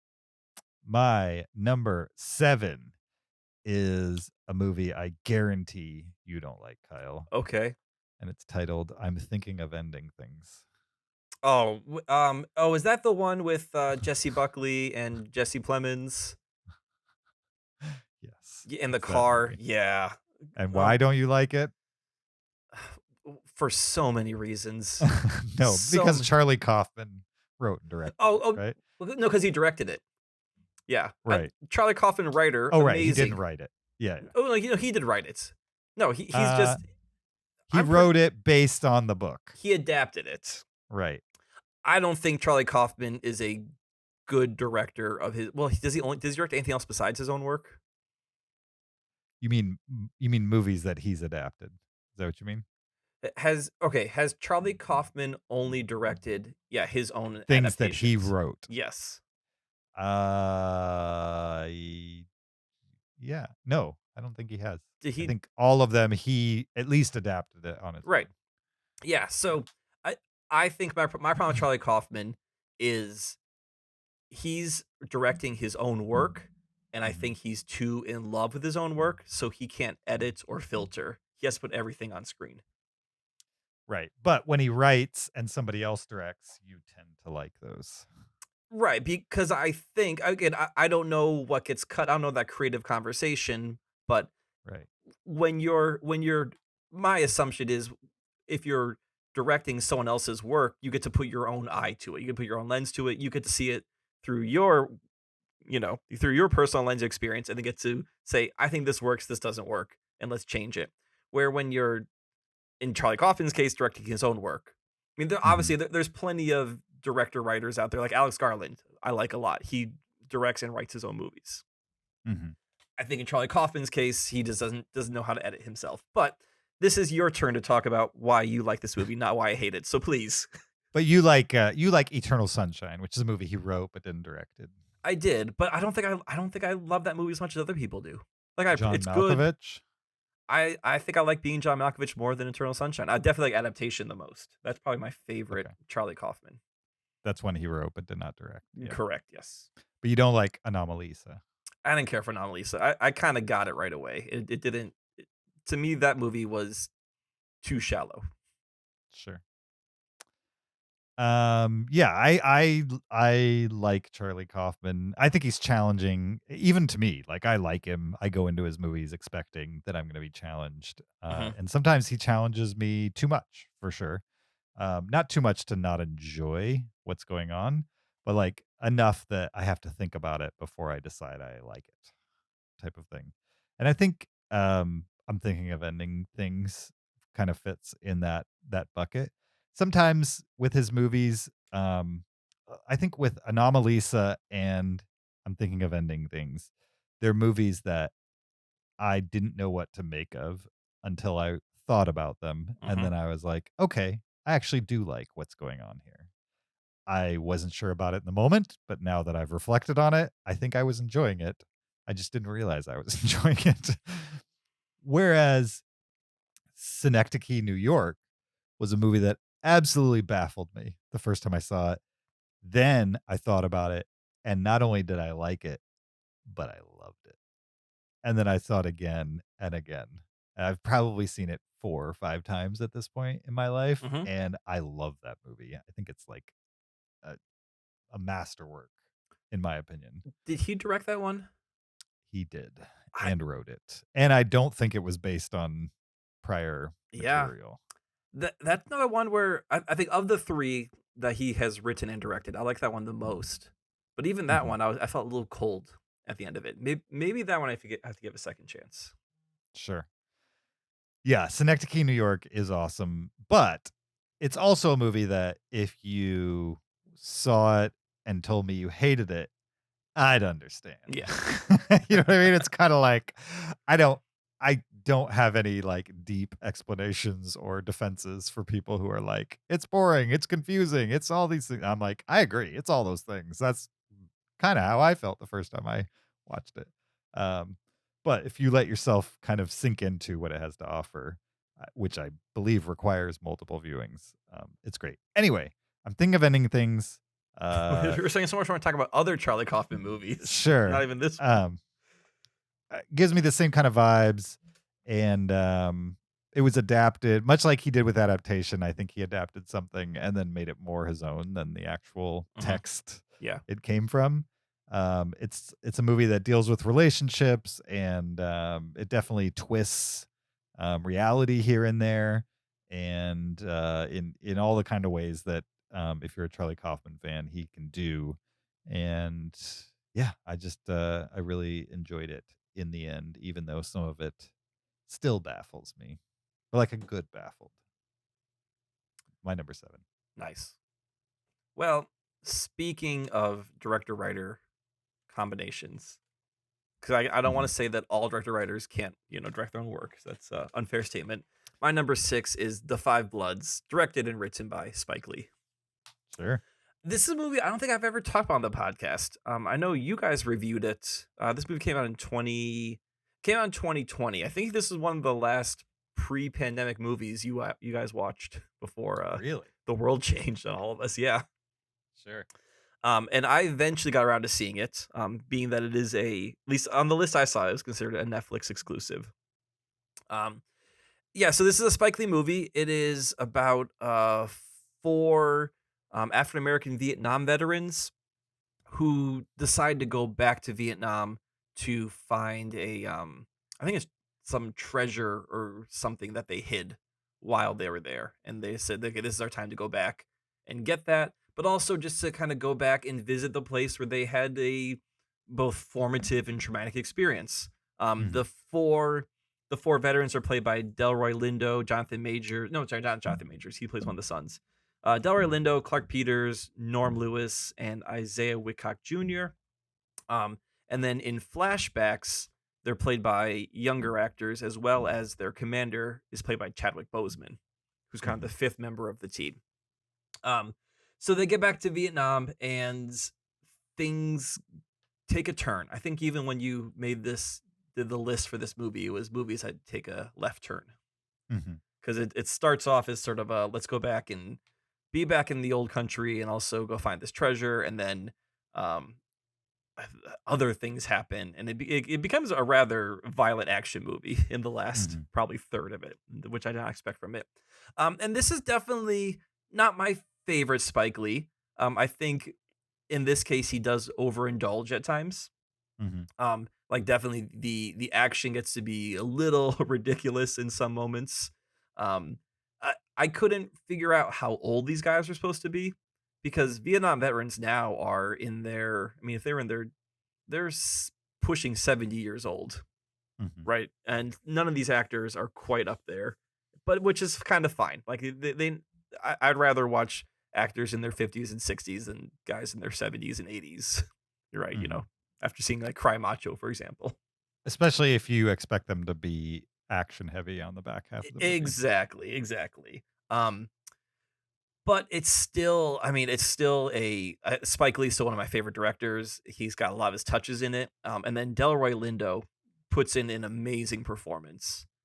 He's like, I guess I would call him a character actor. Like I've seen him in a bunch of other movies before, and he's always been like one of those guys. But I never Mhm. really like put a name to the face. And then seeing him in this, he gives this amazing two camera monologue, as many people do in Spike Lee movies. And this movie finally put the name to the face. I'm like, oh, Delroy Lindo is an actor I want to look out for, and also like revisit movies he's been in the past, Mhm. because he's pretty incredible. Yeah, I mean, I another movie I enjoy, but I wasn't too fond of The Left Turn. So, Yeah, yeah, I remember. I don't know if either you or Zach cared for The Left Turn. no. Okay, I didn't think so. I doubt Zach loved The Left Turn. I would guess. My number 6 is from 2019. It's a Marriage Story, which is a relationship drama directed by Noah Baumbach, starring Scarlett Johansson and Adam Driver as a couple who fight. It's a movie about uh, really the disillusion of a marriage more Hmm. than it is the marriage itself. And I thought the movie was very well crafted, very well acted. There is a an emotional fight scene, not physical fight, but shouting match between the two main characters that happens in the movie that just riveted me. And the movie did a very good job of building to that and making me care about these people. Has a great supporting cast in Laura Dern and Alan Alda, and the movie just felt very genuine throughout, and felt like maybe a heightened reality on screen, but like if you're gonna give me a drama, make me care about the characters, entertain me, and then blow me away in the end. This Hmm. is exactly what this movie did for me, and because of that, it's one of my favorite Netflix movies of all time. My number 5 is also marriage, or it is Marriage Story. So Nice. back to back here. Yeah, I don't have a ton to add to what you have to say. I think you hit all the highlights, all the reasons I like that movie. Um, One thing that I think people forget about is Ray Liotta has a Mhm. just one scene in this movie as a extremely matter of fact divorce lawyer Mhm. where he's kind of laid out to Adam Driver, kind of like, here's the plan of how we're going to win this divorce. And you could Mhm. just see, as Ray Liotta is saying, like, we're going to attack this, we're going to attack that, we're going to sue for this, we're going to sue for that. Like, he's done this a million times. You see Adam Driver's face just melting. I'm like, no, this is not the kind of like fight I Yeah. want to have. And then Well, Ray Adam Liotta's like, Driver's realizing his situation for the "E- first time. exactly, yeah. And then That the, Ray Liotta says something like, I don't know, like, do you want to be civil or do you want to win? yeah. Yep. He's realizing that like divorce proceedings are not counseling part 2. No, they're messy. Right. Yep. Like the time for counseling is over. Now it's who gets what. Mhm. And he hasn't fully digested that that's the stage they're at Yep. yet. And to contrast that, you've got Scarlett Johansson, who goes with Laura Dern, who's kind of the Ray Liotta counterpoint. For sure. Yeah. Yep. My number 5, also from 2019, The Irishman, which is a gangster movie, I guess Mhm. you would call it. Wikipedia calls it an epic crime drama directed by Martin Scorsese. Stars Robert De Niro, Joe Pesci, Al Pacino, Harvey Keitel, Ray Romano. A bunch of people are in this movie. And it's kind of the reuniting of Al Pacino and Robert De Niro and Martin Scorsese. And it chronicles the life of a gangster, and kind of you follow him from relative innocent to gets involved to becomes a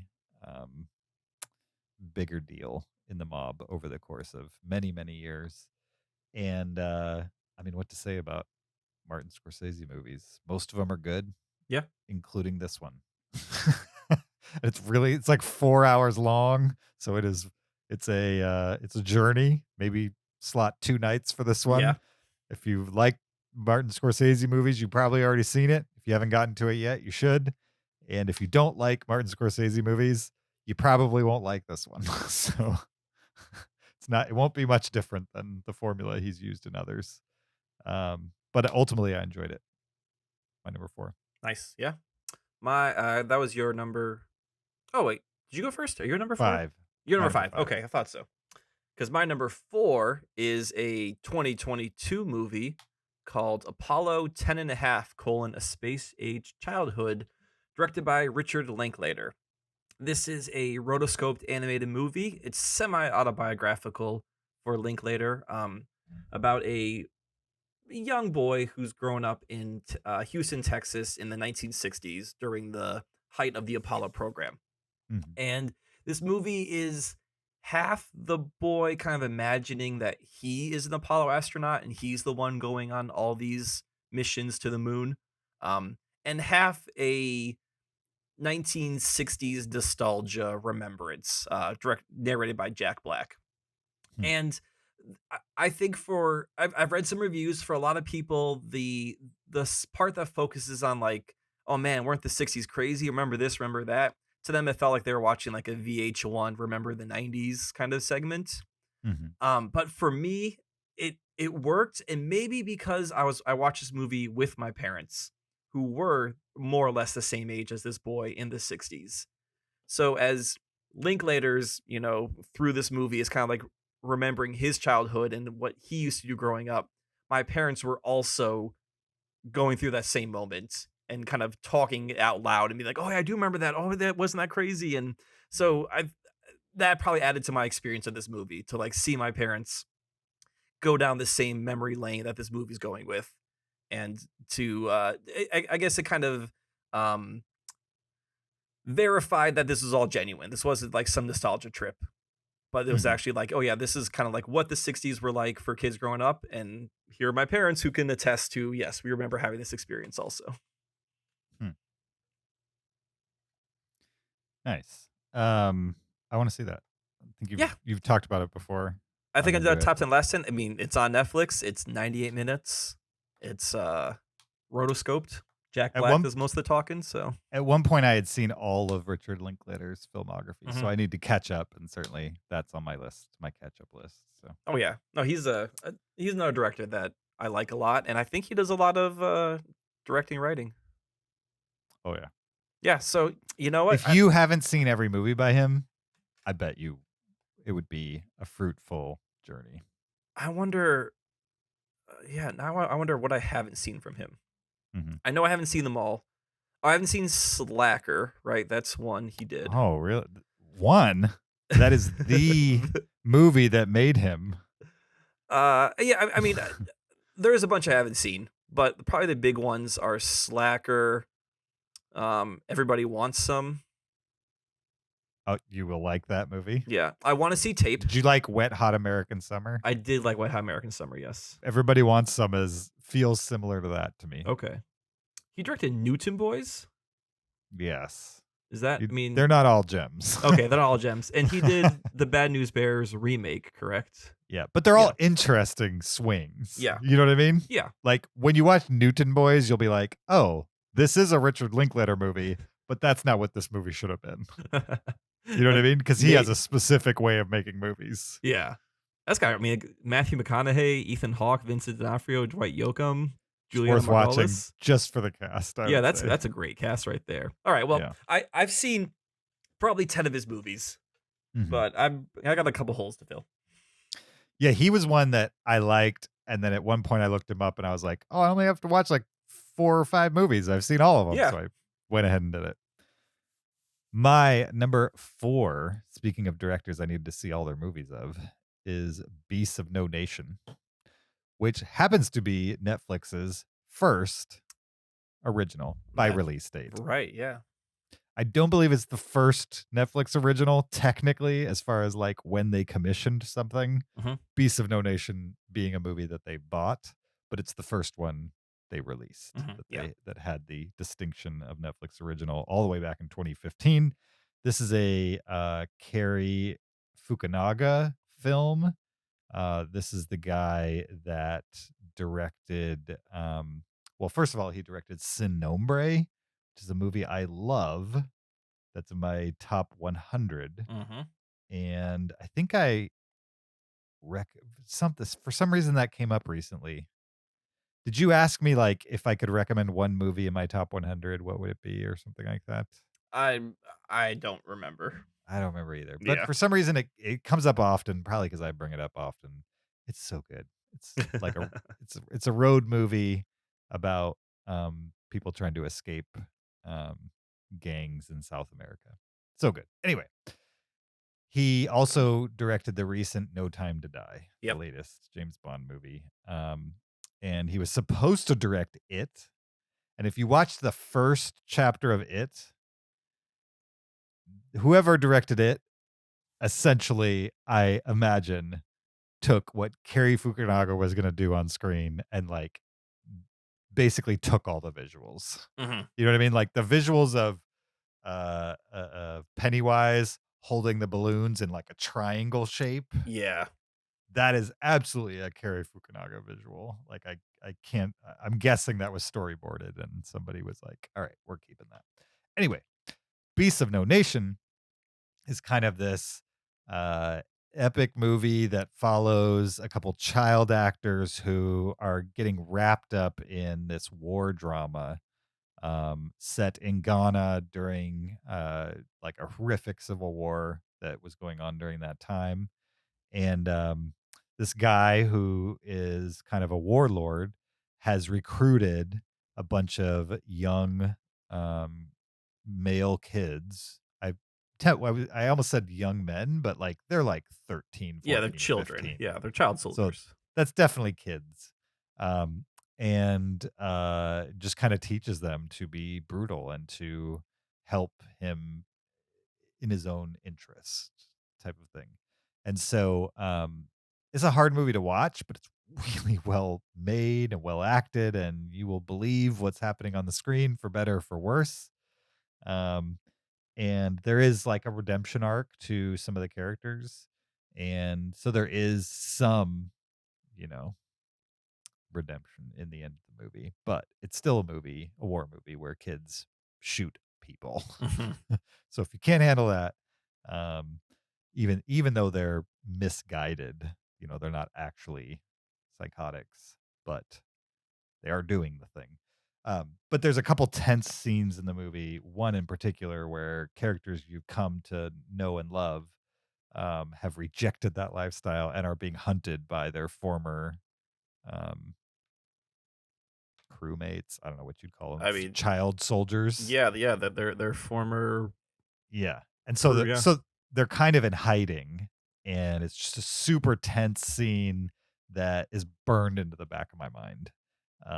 And I will always say that I like this movie, not necessarily because of the whole package, although I do have fond memories of that, but because I will never forget that scene for the rest of my life. Just expertly executed, and that's why this movie is my number 4. I have never seen Beast in No Nation. You should check it out. I should. Yeah. I Fukunaga- think the 2.5-hour runtime is one thing that turned me off. Yep. Fukunaga has directed 4 movies. I've seen 3. The only one I haven't seen is Jane Eyre, which is a movie you have seen, and you gave 2.5 stars on I've Letterboxd. seen Jane Eyre. Yep. I And don't this know is- if I've seen Jane Eyre. This is your Letterboxd review of Jane Eyre. Okay. According to my iCheck Movies account, I logged Jane Eyre on May 9th, 2011, the same year it came out. I have no memory of actually watching this movie and can't tell you a thing about it. 2.5 stars. Kyle Peterson. I mean, if I was logging it when it came, I probably saw it because I was logging movies and I check movies way back in the mid 2000s or 2010s. I guess I've seen it. I trust Kyle from 11 years ago that he was not lying when he logged that, but Who knows? but I I can't mean, tell you. the cast of Jane Eyre is like Michael Fassbender, Jamie Bell, Sally Hawkins, Imogen Poots. There's like a lot of people on here that I like. Judi Dench is in Jane Eyre. I'll- I got to see this thing. I need to watch it and then I'll determine if I've actually seen this movie or not, or if I just messed up and clicked on it by accident. Logged the wrong one. Yeah, and then 10 years later when I was going through, because what I wanted to do, like on Letterboxd, had that diary option. I'm like, oh yeah, I was logging movies on iCheck Movies. Let me import those check dates into my diary, so I have a cool little like, at least Backdate. yeah, I've going back to 2009. It's not completely accurate, but I have an idea of like what movies I saw when. Mhm. And that's one of those cases where I was like, I guess I saw this, so it's getting logged. Probably shouldn't give it a rating. Probably should left it no rating. Sure. All right, my number 3 is the previously mentioned The Irishman from 2019. I mean, this is Martin Scorsese with all his favorite cast members. It's great seeing him on screen again, especially Joe Pesci. He was a real treat. He's retired from acting 10, 15 years ago, Mhm. and then hadn't seen him in anything. And even though he was looking a little aged in this movie, he still could bring some quiet intensity. He was great to see. What I like about this movie is it gives you the Martin Scorsese, like kind of gangster vibes you expect from a lot of his movies, but he also dives into all the politics that are happening around this movie. This movie takes place around Jimmy Hoffa and him leading the Teamsters and sort of all the political machinations that led to him both being in power and him trying to maintain that power. And you could tell that Scorsese definitely has this almost obsession with history of like what are the details, what are the conversations these characters or these real life people may have been having around all these different events. And I found that fascinating to kind of watch these characters having these political discussions while also being mobsters at the same time. Mhm. If I was to slight this movie, it's famous for de-aging Robert De Niro throughout it. I mean, De Niro was in his 70s when he made this movie, and he plays a guy who we see at one point like in his 20s and 30s. Mhm. So like at one point he needs, I think, like 30 or 40-year-old character De Niro is supposed to beat up a guy, and it's obviously 70-year-old De Niro with being de-aged, and he's just moving like a 70-year-old guy. Mhm. And I think that's one of the issues I have with de-aging actors is eventually you can make them look like they're 30, but they can't move like they're 30 anymore. Hmm. And watching De Niro like kind of hunched over, not bending his knees, beating the guy up, you're like, yeah, no, this guy is in he's in comfort shoes and doing this right now. Sure. Yeah, the technology part was like the only part of that movie that like didn't work super well for me. Yeah. But Yeah. everything else is good. No, the rest of the movie worked, but the de-aging was questionable at times. Yep. My number 3 is a movie from 2018, and it's the first film that got 4.5 stars for me. Everything else below was a 4-star movie. This one is titled Private Life, which is a drama with a little bit of comedy mixed in. It stars Paul Giamatti, aka Rhino in the Amazing Spider-Man films, and also Catherine Hahn, who plays Agatha in WandaVision on Disney Plus, if you can place that face.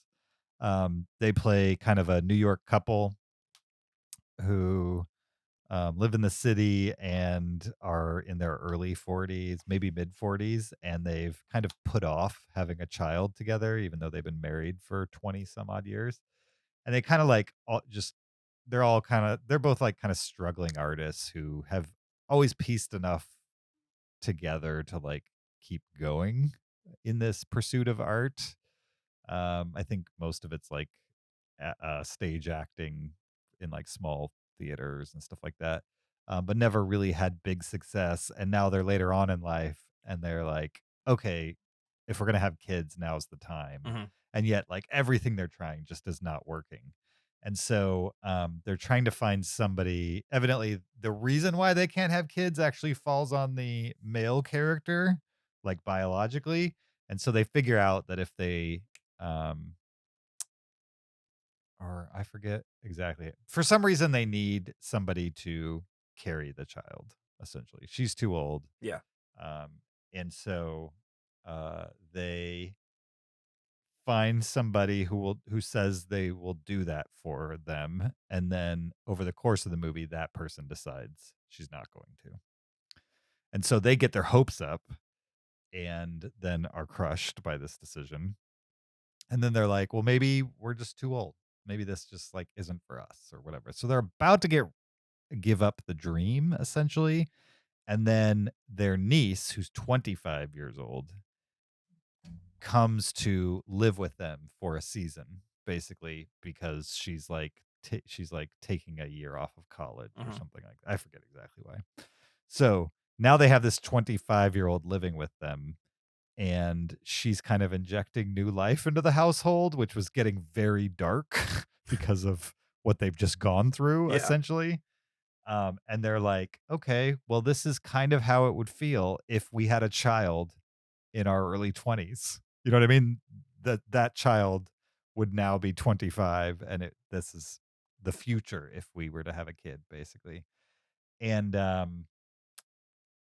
anyway, more stuff happens in the movie. I'm not going to describe the entirety of the movie. There's no big twists in the movie or anything like that. It's pure acting. And like, do you believe the people on screen are speaking and acting in ways that are believable and dramatic and interesting? And that's why this movie hit hard for me.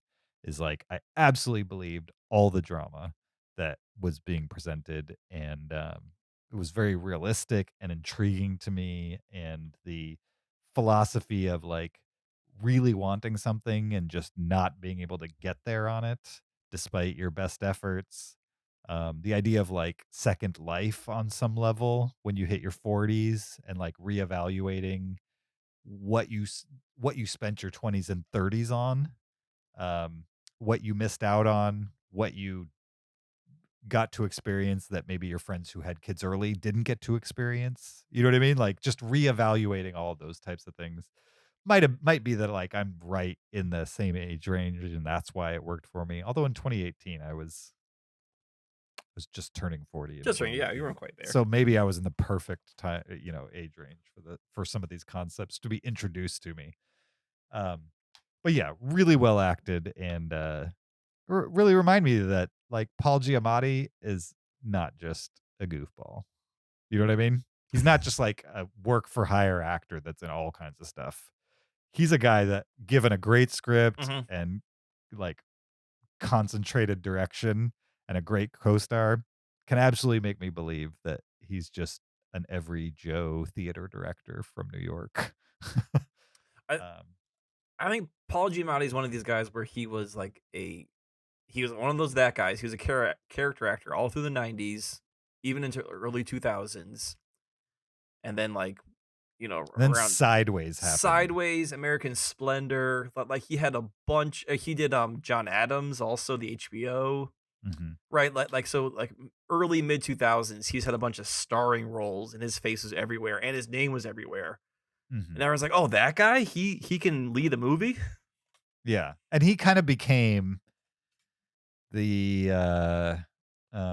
not traditionally attractive actor that everybody expects great things from. Yeah. You know what I mean? The character actor that broke out. Mhm. And then I think people just got tired of him. Well, maybe a little oversaturation. You're right. And his shtick, Yeah. probably. But he's great in Private Life. And if you're just looking for if you're looking for like a Marriage Story-esque drama, this is the closest to Marriage Story as I can imagine in general, much less on available to you from Mhm. Netflix.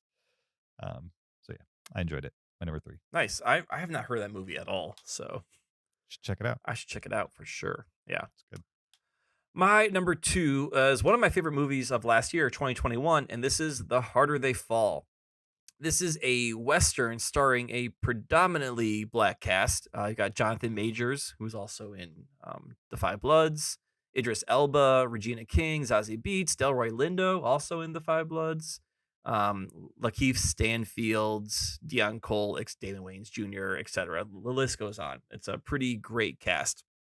Um, and this is a western where Jonathan Majors plays a young boy, or I should say, his character is a young boy when Idris Elba shows up and murders his family and maims Jonathan Majors. And then as an adult, Jonathan Majors is going to exact revenge upon Idris Elba and his clan of criminals. So he gets his own posse together to hunt them down in Western shootout style. And Mhm. I mean, this was a movie where it took Western tropes and just added some really cool stylized filmmaking to it. There's definitely some Tarantino-ness to this as each character gets introduced as kind of like that comic book animated style where like the music kicks in and like their name pops up on the screen in some sort of pop art. Mhm. All the costuming and the sets are incredibly colorful and beautiful. A big contrast to like your standard western from the 60s where everything's kind of sand colored and gray. Um, and this movie, I think it just because it has a predominantly black cast in a western, it doesn't have to go into a lot of racial commentary.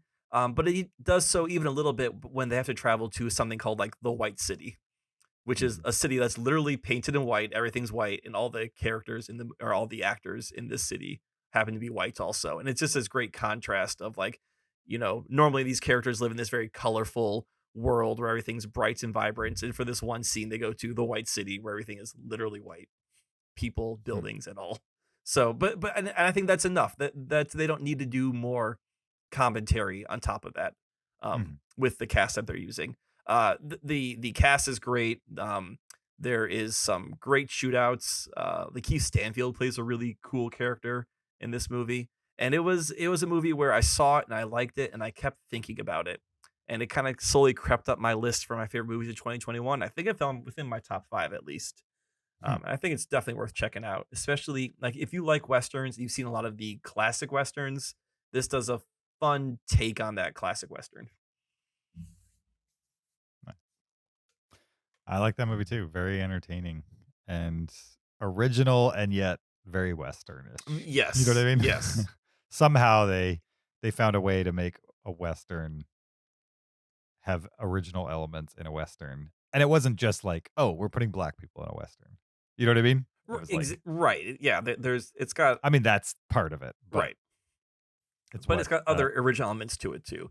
And sure. I mean, you know, if you look at actual, you know, racial makeup of cowboys during the cowboy era, I think it's at least a quarter of cowboys Mhm. were African American.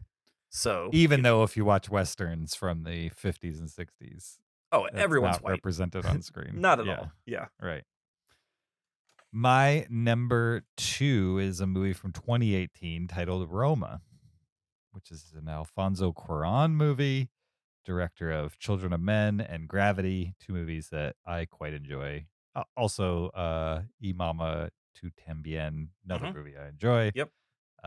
Yeah, I enjoy Alfonso Cuarón movies in general. This is probably his most personal movie. It's roughly based on some childhood experiences he had.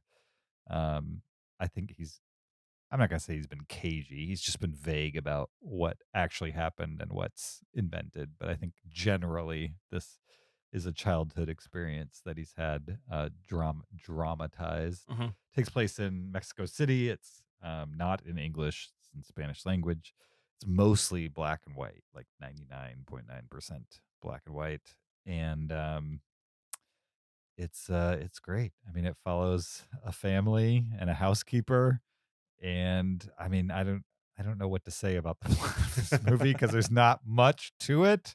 You're just kind of like living in the experience that these people are having in Mexico City. There's certainly, you know, dramatic elements to it that happen here and there, but if you haven't seen it, I wouldn't want to take that experience away from you.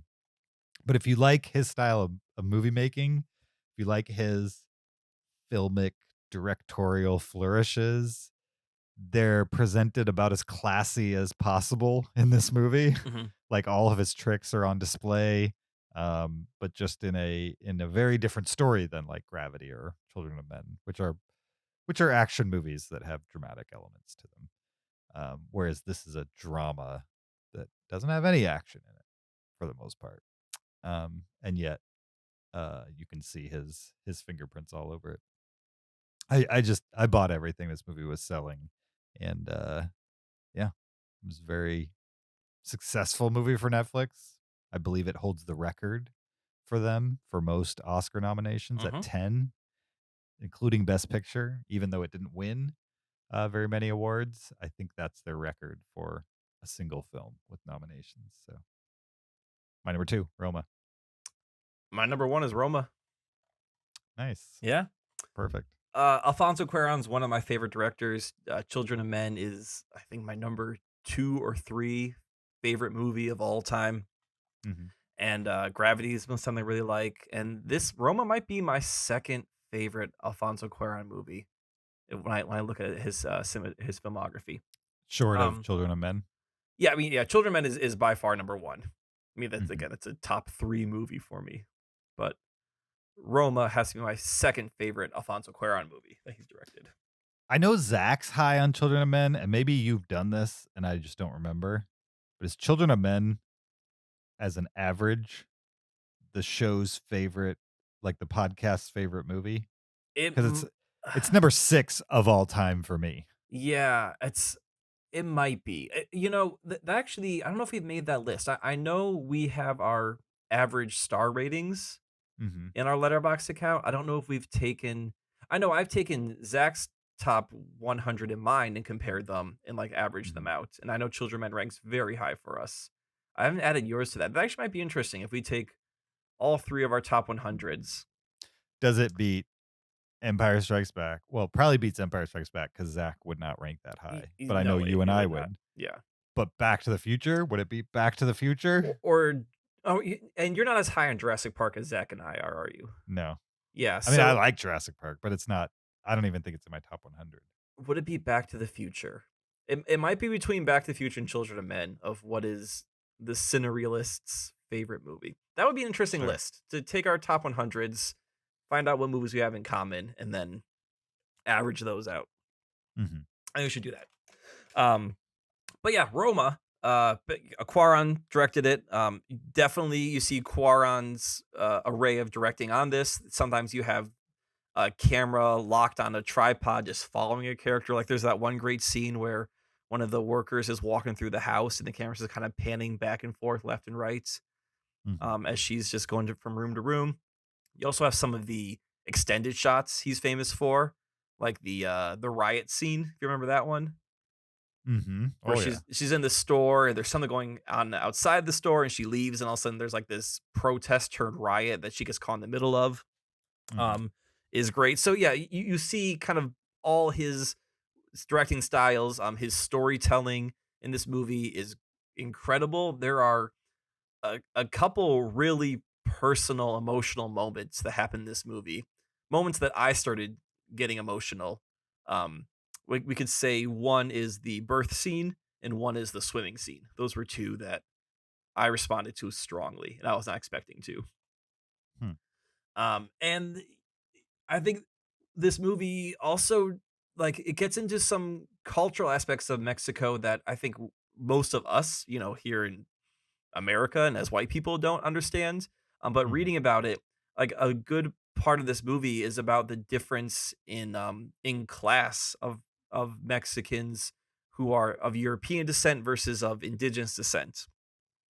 Where in this case, the domestic workers, they if they trace their ancestry back, they're more of the people that were in South America and Central America pre-European, where then the family they're working for are of European descent, and kind of sort of that breakdown of even the class system they have within their own country.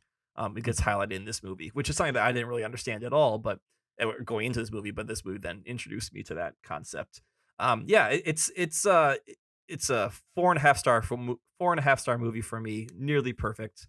And if you haven't seen Roma, it's long. Actually it's only just over 2 hours. It's not as long as I remember. It's definitely not one of his faster paced movies. It is slower paced. Mhm. Like there are, at one moment you're seeing someone mopping a garage floor for like 5 minutes, which Sure. is beautiful and but also at the same time, like, you have to be on board to watch that. Well, yeah, and the opening credits are like a puddle on the ground. Maybe that's what I'm thinking of. I think it's the same thing. It's like a puddle from mopping in the garage is what the opening Yeah. credits are. Yeah. And you keep seeing like planes reflected in the puddle. Yes. Yep. Yep, And it's that's it. like, okay, what are we doing here? Right. But if you stick with it, you're gonna see some incredible Quaron filmmaking and storytelling. Mhm. I agree. My number one is I Don't Feel at Home in This World Anymore from 2017. Oh, Which is my favorite Netflix movie of all time, yeah. evidently. This is this is a comedy thriller directed by Macon Blair, who also directed Blue Ruin, which I love. Have you ever seen Blue Ruin? I wanna see Blue Ruin. Never seen it. Oh, so good. Blue Ruin's so good. He also directed Green Room for A24, Oh, I that did not movie. like Green Room. Yeah. No. Do not let Green Room ruin Blue Ruin for you, Okay. because those are very different movies, in my opinion. That is quite a sentence. Do not let Green Room ruin Blue Ruin. Right. Yeah. I Don't Feel Home Alone in This World Anymore is a Coen-esque movie, I Okay. would say. So if you like, have you seen this? I've heard of this movie. I have not seen it. Okay, you should definitely see it, Okay. I would say. Yeah, it reminds me of like what's the name of that movie with where Nicolas Cage steals a baby. Raising Um, Arizona. yeah, like Raising Arizona era Cohen Okay. brothers. It's very much that kind of vibe, kind of heightened characters, oddballs, crime plot where things aren't taken too overly serious. Um, and it's a movie that will probably change your opinion of Elijah Wood. Not necessarily like in a bad way. It's Okay. just I expect like a very specific version of him in anything I see him in, and in this movie he's not playing to type, and I was there for it for sure. It'll also make a fan of Melanie Linsky. If you have ever seen anything with her in it, I believe she was in the Fargo TV series, amongst other things. She's been in a lot of movies. I don't think Um, so. She was in They Came Together, which is a movie that we've talked Oh, about I have seen that one. I'll look her up while recently. you keep going. She's been in a lot of things. Sweet Home Alabama, Coyote Ugly, Shattered Glass, The Informant. These are movies I think you may have seen. I mean, yeah, not movies I was remembering though. She was in Don't Look Up, Okay, which we saw not that long ago. Yeah. What's her name? Melanie Linsky. Linsky. Oh, she plays Brenda and They Came Together. I mean, she's maybe that girl in most movies. You know what I Mhm. mean? If there's a that guy character actor, she's probably that girl in most of these movies. She's never the star. But she's definitely the star, and I don't feel at home in this world anymore. Okay. Essentially, her house gets broken into. They steal her laptop. And she's like a very passive person who generally lets things slide off her back. Mhm. And despite the fact that the world is not nice to her, even though she doesn't deserve it, she takes this as a sign that it's time to get her laptop back. Whatever it takes to get her laptop back, even though she's not a person who's very capable of getting her laptop back, she decides she's had enough. She's going to get her laptop back.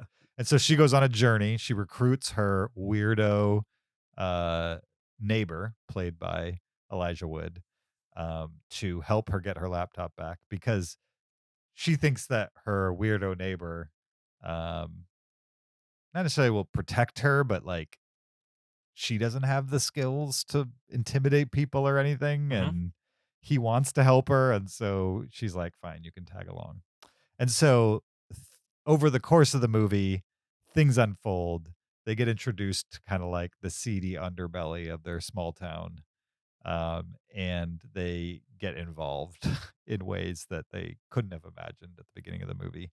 And it's all played for laughs and heightened drama and comedy. And it really worked for me. Like, I consider this movie a Coen Brothers movie, even though they have nothing to do with it. Just in like the feel of it. I mean, it absolutely just Yeah. feels like a part of their filmography, even though it has nothing to do with them. And I think generally people like it. Like the ones that bother to watch it actually like it. Let me see. Critical reception, 89%. Okay. Transcends its unwieldy title to offer timely, intoxicatingly dark observations on gender dynamics and social norms in modern America. Wow, I've never thought about it on that level, but maybe. This movie sounds deep. To me, it's just a fun ride that Yeah. harkens back to a time when filmmakers I really liked were making a very specific type of movie. There are layers to this movie you have not even explored yet, apparently. Evidently. Yep. Blue Ruin is like this is not to dissuade you from seeing it, but a no budget comedy-less revenge thriller. Okay. And this movie is not that. It's like kind of the opposite of that, which is maybe why Macon Blair made it. Because they're both kind of revenge thrillers. Yeah. Yeah, I remember hearing about this movie, and I think the title is what stood out to me the most because it's a very long title. Sure. It's also a tight 96 minutes. Ooh, So you're not getting into something crazy. That's music to my ears right there. For sure. It's no Beasts of No Nation here. Yeah, oh my god, 2.5 hours. Who's got time for 2.5 hours of child soldiers? I know, or 4 hours of Irishmen. gangsters, old gangsters. Old guests, very old Aging gangsters. So that was our top 10 Netflix original films of all time, which basically means 2015 to today. 7 years. I think mine covered the last 4 years, maybe. Yeah. I mean, other than Beasts of No Nation, that was in 2015. Then there's a gap until 2018. Yeah. No, 2017. I Don't Feel at Home was a 2017 movie. So there's only 3 other movies that I gave 4 stars that is considered a Netflix original. Do you want to hear those? I do, Honorable yes. mentions? Okja, which I liked. I still haven't seen that one either. Not everybody does. Yeah. Bong Joon-ho. Yeah, and Who- I gotta see that. I like Bong Joon-ho. Yeah, went on to direct Parasite. This is the movie he made before that. This movie's a little messier, a lot messier than Parasite, but I enjoyed it. I mean, and he made some great things before this movie too, like The Host and Memories of Murder. Okja is very much like um what's that movie? The Richard Kelly movie. With The Rock in it and Sarah Michelle Gellar. It's a very messy movie. Oh, Southland Tales, Southland whatever it's called. Tales. Yeah. It's like Bong Joon-ho's version of Southland Tales. There's like all these different genres. He's mashing it up into this movie that's like kind of an epic and it's kind of messy. But if you like messy movies that are really swinging big, that's where Okja lives. Okay. For sure. Then my number 12, also 4 stars, Power of the Dog, which I liked. Yep, I it's not a favorite of mine, so that's why I have some Mhm. movies I ranked lower than this on the list, but definitely it's a 4-star movie worth checking out. Sure. And the other 4-star movie I had was El Camino, a Breaking Mm. Bad movie, Mm-hmm. which might not be 4 stars really, but I think I just really wanted Breaking Bad or Breaking Bad. And then this movie came out and it kind of plays like a long episode of Breaking Bad. So I'm not sure that makes for the best movie, but for somebody who was Breaking Bad starved, I loved, an hour and a half of hanging out with Jesse. Are you Which is watching what Better the Call movie is. Saul? I am. Okay. We roughly touched on this last week that I have not watched Friday's episode, Oh, we did talk a little bit about this. You're right. but I did watch episode 1 of the second half of the last season. Okay, so you're Which still was an episode pretty good. behind. Yeah. I'm 1 episode behind. Okay. Yeah. Yeah, I'm watching them like next day they come out. Which is what I intended, but I was like very busy this week. Yeah. And so I kept saying, okay, tonight when I sit down for dinner, I'm going to watch Better Call Saul. And then it just never happened. So I'm kind of like saving it for a moment when I know I don't have to think about anything other than that. So I'll get to it. I'm going to catch up so that when the finale happens, I can watch it right away. Right away, just be right on top of it. Yeah. Thank you for joining us for this episode 540 of the Cinereelists. We appreciate your listenership. Don't forget, there's a video version of this podcast on YouTube. You can find us and support us on Patreon. You can leave us an Apple Podcast review. That one's free and easy to do, 5 stars only. Or send us a listener email to heyguys@cinereelists.com. Also, you could follow us on social media on TikTok, Twitter, Facebook, or Instagram at Cinereelists, REE with an S on the end. You could also find me on my personal Twitter or Letterboxd account at YoJRB. You can find me on Letterboxd at PeterSKB. Kyle will be back with Zach next week to discuss the Jordan Peele thriller Nope. Yup. And then are you guys going to do a list, or I guess you haven't talked about that yet? We haven't really talked that far ahead yet. So Sure. to I think you're gonna do the top 3 Jordan Peele movies. I want to do either our I kind of want to do our top 10 movies with one word in the title. Sure. I mean, you could also do. That might be spoiler. People know what Nope is generally about, right? Yeah, but I don't. Yeah, You wouldn't say it. I'm not gonna say it just because I didn't know what it was about until those later trailers came out. Sure. Like if you just saw teaser trailers or just promo material, you wouldn't really know what kind of movie this is. Yeah, I kind of wish I didn't know anything going in, but I did. Yeah, it's Like I had seen the trailer. I can generally avoid trailers. I probably could have avoided this one if I really tried to, but I didn't. So I may have known too much. it was a hard trailer to avoid, especially if you've seen movies in the theater. I feel like this trailer was before every movie I saw, minus kids' movies. Sure. I also feel like in the post-pandemic era, I'm seeing a lot of the same trailers over and over again. Yeah, I agree. Well, especially like when they were starting to come out of it, and like I feel comfortable going to the theater. Yeah. On a semi-regular basis, it felt like the same trailer week after week because they had nothing to trailer, nothing else to promo. So like here's Nope again. Right. For the next month and a half, enjoy these trailers. For sure. Yeah, so check out Nope if you want to pre-watch for next week's episode. We'll see you guys there. Until then, keep it Cinereal.